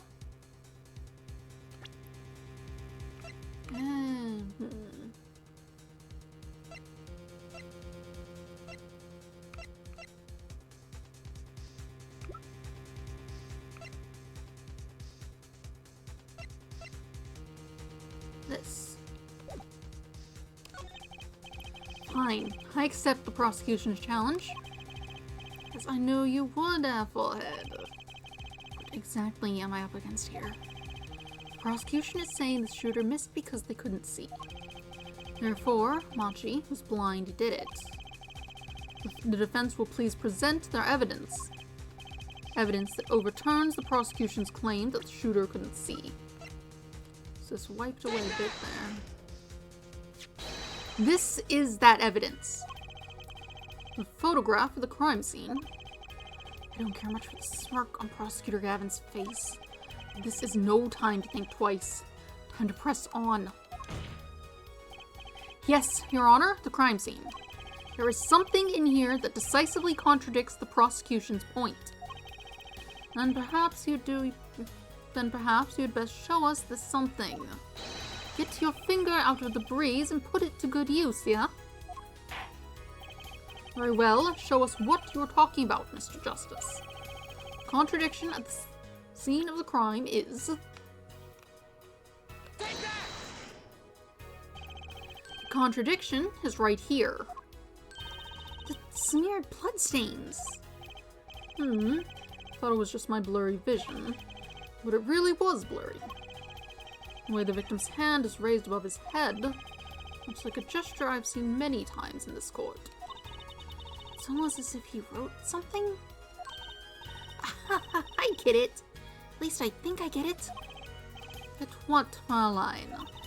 When Mr. Latos was shot, he tried to write something. And what would he write with the shooter's name? And what would he write it in but his own blood? Pretty good, huh? Thanks for making my point for me. Yes, in fact, that's what I think happened here. It does seem to be a distinct possibility. The victim wrote the killer's name. It's certainly a logical conclusion. Drat, I wish it wasn't all rubbed out like that. Of course it's rubbed out. Why, if I were a killer, I certainly wouldn't want to leave my own name behind. Neither would I. No one has anything else to say? About what? So the prosecution accepts this. You agree that this was the victim making an attempt to record the name of the killer. And that the killer tried to rub the name out. What's your point? What's my point? Let me ask you this. How did the killer know the victim was writing their name? Well, Mr. Latos was writing something in blood. Once the killer saw what it was... Wait. Once he saw what it was. But what did you just testify about the shooter? I said they were blind. Yet, the crime scene itself contradicts that. The killer had to have been able to see. Why would they rub out the name in blood otherwise? May I remind the court that the defendant, Machi Kobaye, was blind. He couldn't have seen the shooter. It's doing a lot of skipping forward on its own in this one. Impossible! At least there's a history, but still. Order! Order! Order! Prosecutor Gavin, please explain to me what this all means. I mean, looking at this photo, it seems quite clear that the shooter could see. Yet up until now... It seems I owe the court an apology.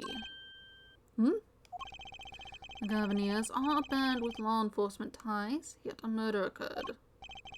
During our concert, apparently this caused some confusion over jurisdiction.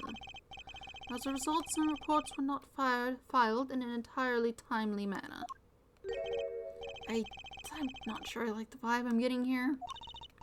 Hey, Apollo, look at him. Why is Prosecutor Gavin all relaxed and smiling like that? Like he knows something we don't. He's about to tell us. I've got an idea. Let's rock. With these documents. But before that, I have a question for the Fraulein detective. If I may? What? Tell me, why do you think that Machitobae is blind? Uh-huh? What did he say? What are you saying? Of course he's blind. Of course. He's the blind pianist, right? So he's... Doesn't Lamidor lead him around by the hand all the time? No way. I have a report here on the defendant, Machitobae. According to this, Machitobae can see perfectly well. What? His blindness was merely a publicity ploy by those clever Bulgarians. He can see quite well. Objection! But you said... What did I say exactly? Forehead, not once in the course of this trial have I claimed the defendant was blind. The only one who did was Fraulein Detective. But that's... A significant fact, yes. Consider Machitobae sees, and he was the only one who could have fled through the air vent. I see no problems with this. But what about the bullet holes in the wall? Yes, the bullet holes. I believe our forehead neatly explained those for us. Didn't miss because he couldn't see. It was a kickback from the .45 caliber revolver. A simple accident, in other words. What's that? I'm afraid your objection has just flown off for brighter skies. This is where the real fun begins, our forehead.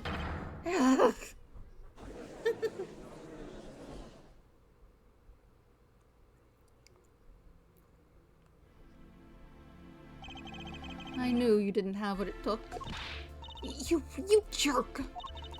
Just what was I in here for? Comic relief? Yeah, apologize.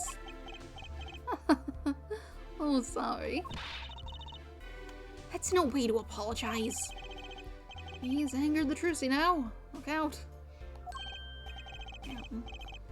If we can please end the bickering, now. Whatever, I'm not leaving. I can't leave like this. I'll come up with some clue to help to solving this case if it kills me. But your testimony has already given us enough to convict the defendant. Don't say that. Aha! Aha, what? This blood stain. The criminal tried to wipe it off, right? That seems to be what happened, yes. We might be able to find out what was really written here. Really? You can do that? That's right, with this. It's called luminol. Maybe you know of it? It's a chemical that reacts to blood. Well, yes, we have. Have we done those tests yet? Ha! As if I'm going to tell you. The blood stains covered a section of the carpet. In order to perform blood tests, that section was removed and submitted. Perhaps we should request it here in court now. Right. Go for it, Apollo. Huh? I have to do the test? You just have to spray the luminol on it. Simple. A chemical that reacts to blood? I've heard of this somewhere.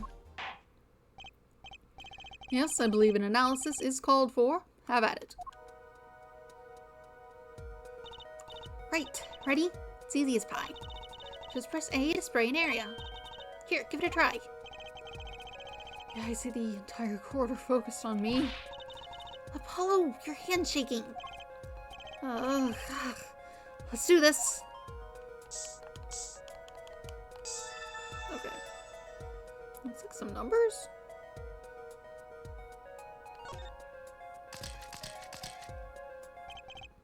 Wow, it really works. See, IPYX314206.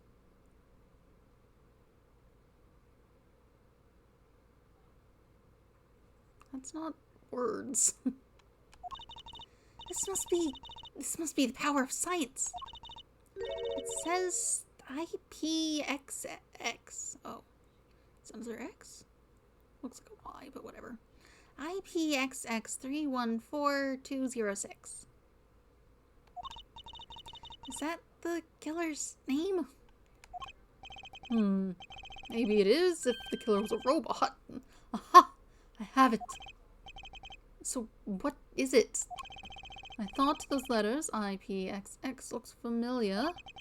This is an Interpol ID number. Why? Interpol? You mean the International Police Agency? Yes, most are undercover agents working to solve international crimes. But why would he write that number? Why would Mr. Latos even know a number like that?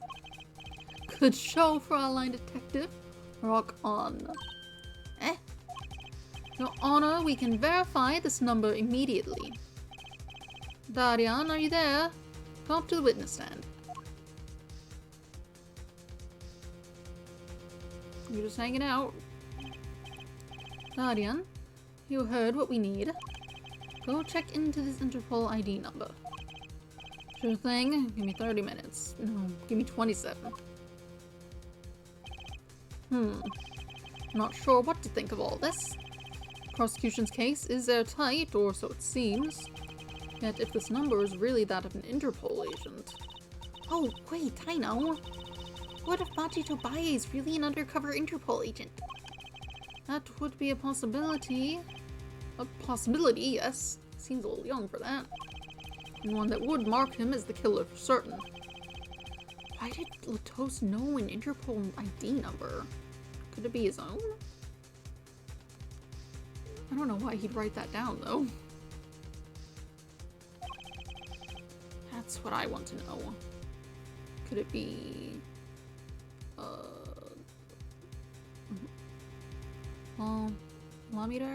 Lamidars, perhaps? She claims to have amnesia, it could be related to that. Well, we have some time while we await Darian's report. Let's work on unraveling another mystery, shall we? A curious mystery concerning Machi Tobaye. What are you talking about? Fraulein Detective, please accept my apologies. I received word that the defendant could, in fact, see just before the trial began. It seemed too much of a bother to tell you. You had me until that last bit. Does this not raise a rather straightforward question? Well, sure. Why did Machi pretend he couldn't see? Exactly. It makes little sense. What do you think, Forehead? Huh? Me? Machi Tobaye pretended he was blind. Do you know why? How could he know? Wait, Prosecutor Gavin knows why, doesn't he? He's known from the start of the trial. He's been leading us on the whole time. Something wrong. Do you think perhaps this is all some kind of game? No, at the moment I heard that report, I knew why. I suppose people who have sold over 1 million records really are something else. What does that have to do with anything? There was a reason why Machi Tobaye pretended to be blind. But it wasn't for his own sake. Get the picture now. It wasn't for himself. Well, Mr. Justice, can you present evidence that shows us why the defendant had to feign blindness?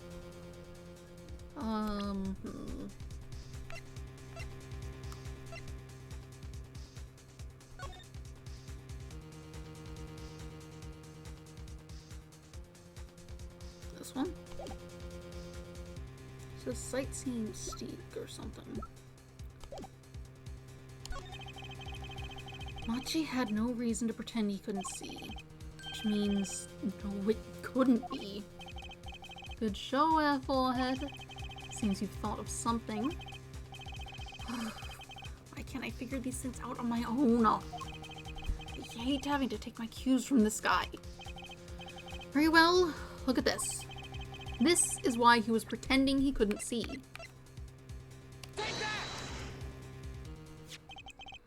That is Lamidor. Lamidor and Machi Tobaye. Recall their relationship. In particular, their unique arrangement over the years before visiting our country. Lamidor and her pianist, they would always walk together, she leading him by the hand. Even when they got on stage, she would lead him to the piano.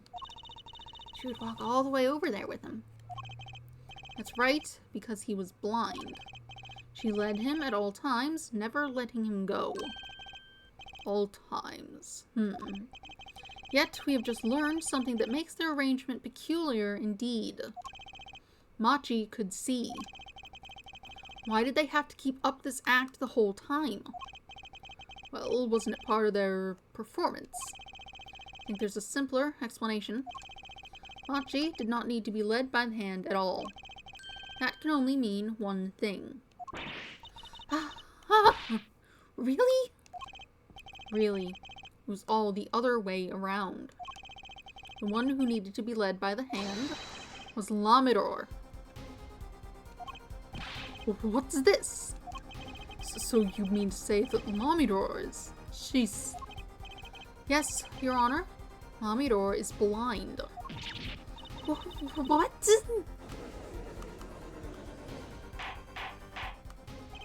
Order, order, order!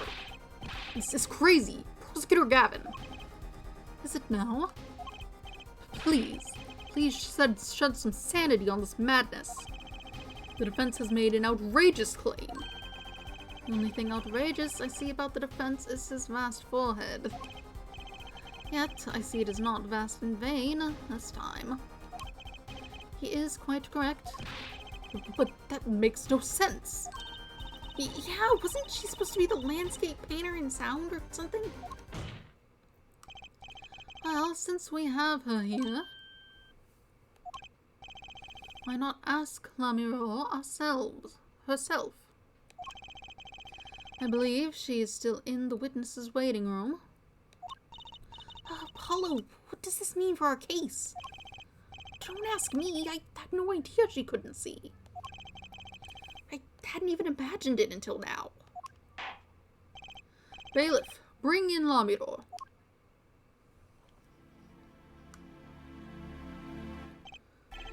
Lamidor, it pains me deeply to call you before us again in this way, and yet I must. Please do not be concerned on my behalf. Those eyes, she really can't see? Really? It is true. How funny it is that a tiny lie born in the Bukinian countryside would one day grow to entangle the entire world. So you are... Yes, as I mentioned before, I have no memory of the time before I became Lamidor. Know, too, that my memories begin in darkness. The word light has no meaning for Lamidor. I see. You may recall me saying something toward the beginning of this trial, Airforehead. What's that? I believe I said it was unfortunate this crime had no direct witnesses. Ah. Now, Lamidor, I must ask you to stand once more. Will you testify to the court about your eyes? Of course. It was never my intent to deceive any of you. May I begin, Your Honor? Yes, of course. Oh, I admit I'm a little lost here. I think we're all a bit lost here, Your Honor.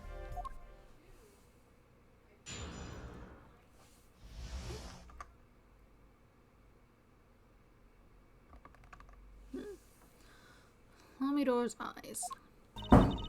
Why'd you make that noise? I have no memory of the light. I debuted in a world of darkness and sound. Our producer came up with my PR line before he knew this. So silly as it may sound, I had to pretend I could see. Everyone on my staff knew, of course, but no others. But this is a murder trial. I apologize, it was part of my contract, you see. I was to keep my blindness a secret, no matter what. Music is everything for me. I never imagined something like this would... She told us the truth in the beginning, when she said she saw nothing. Very well. Does the defense have anything to add? I'd like to cross-examine. But what is there left to ask? There was one thing in her testimony that bothered me. Perhaps it is best we let you get it out of your system. Someday you'll come to understand the importance of thinking for yourself. Very well, the defense may proceed. However, be aware that this court will not tolerate any questions deemed too stressful to the witness. Okay, there was only one part that bothered me. Just let me ask about that and I'll be happy. Okay. A memory of light, viewed while darkness and sound. Came up my PR line before he knew this. So I used my sound, pretend I could see. Everyone on the staff knew, but no others. Hold it! When you say your staff, do you include Mr. Latos? Of course, he was my manager. So he knew. And that's what's been bugging me. Something the matter, Mr. Justice? Look, I believe I know what is bothering our young defense attorney. You are thinking of when you discovered the body, yes? Is he right, Apollo? Yes, I was.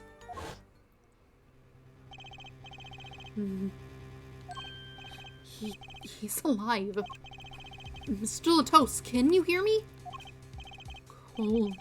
So cold. Witness. You're cold. Don't worry, you're going to be fine. Help is on the way. Can't see. Hang in there, Mr. Latos. Tell me, who was the witness? The witness is Siren. It's not him who can't see. I see. Mr. Latos told me to ask the witness, and he named you.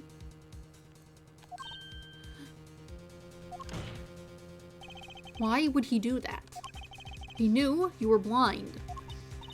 I don't know.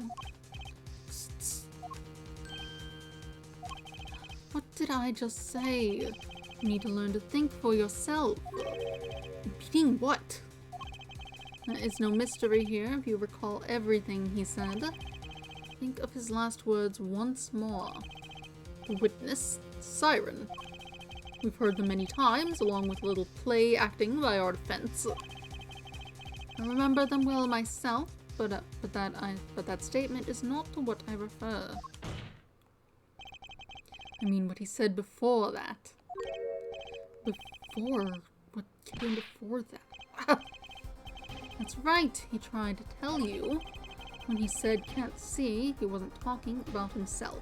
He was talking about the witness. I see. Too bad the defense did not. Well, Air Forehead, try relaxing and looking at the facts first next time.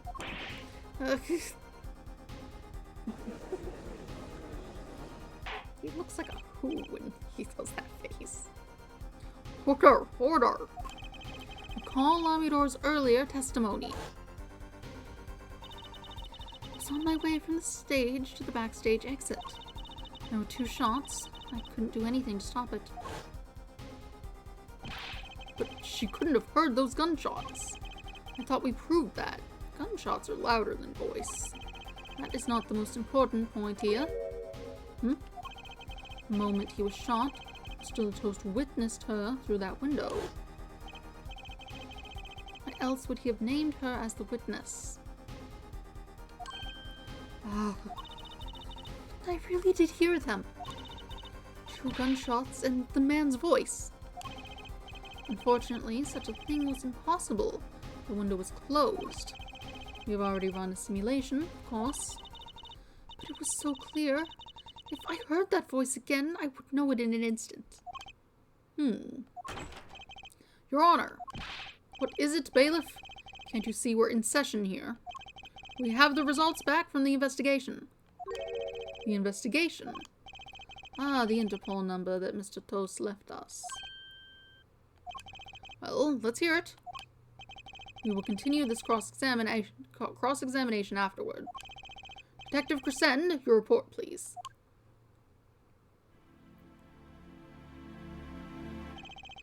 I asked Interpol about that number. I'm sure you'll find their answer intriguing. Quick work as always, Darian. Well, tell us about the number. Is the defendant a secret agent? IPXX314206. The agent registered under that number was Romain Letos. What? Our undercover Interpol agent was Mr. Letos himself. He was apparently in the middle of an operation. So when he wrote those letters, he was trying to tell us his own identity. And a cautious killer tried to wipe them away.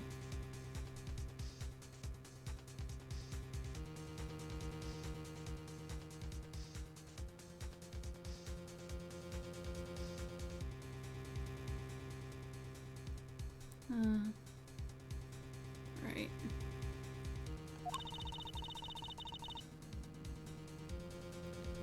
Mr. Letos was an undercover Interpol agent. So him being Lamidor's manager was just a cover, most likely.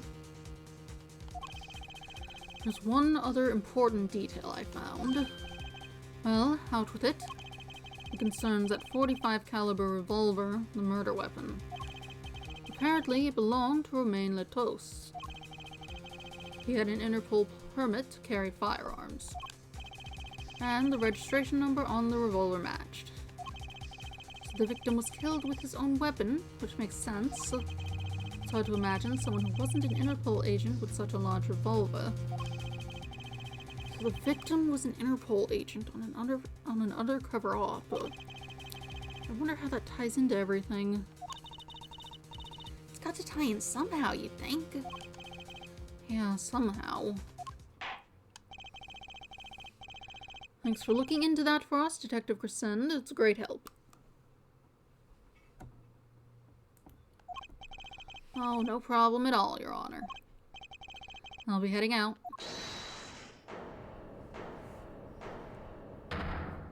Hello. Wait! Lamidor, is something the matter? That voice just now. Darian?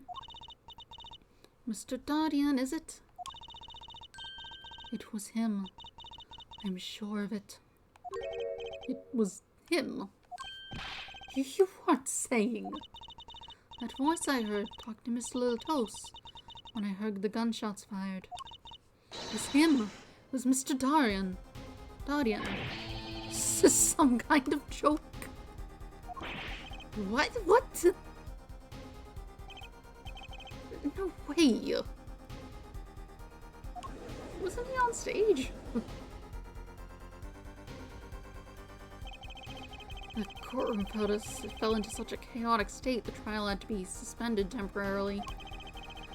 I'd never seen that happen before. Of course, it's not every day that you get an accusation like that one.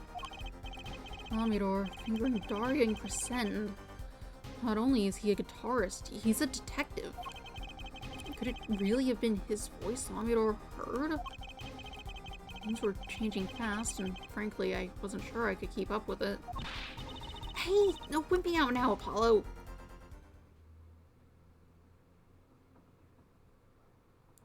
Be continued.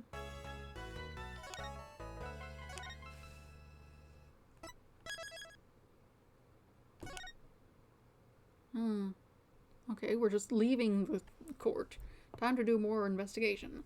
But, not today.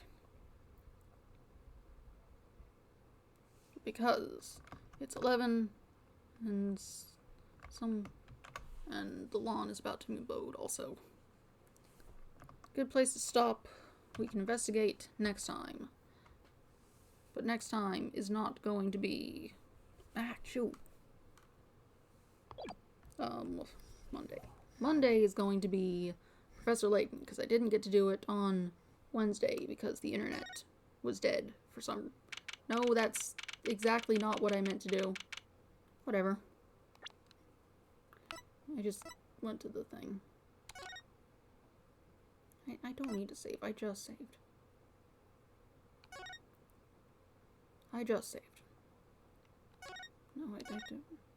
We'll save and we'll put it here. And it'll be fine. And then we'll leave. Whatever. Anyway. Right. So that's that. Monday will be Ace Attorney. No, Monday will be Professor Layton. That's the one. Professor Layton and the Diabolical Box. Because I was meant to start that on... Why are you flashing? On Wednesday. But then the internet was dead. Monday will be Professor Layton. More Apollo Justice on Wednesday. Yes. In the morning, 7 a.m. Anything else I need to cover? No, I should be good. I don't want to update Firefox. I'm busy. Yeah. So that's all. Have a nice day. Goodbye.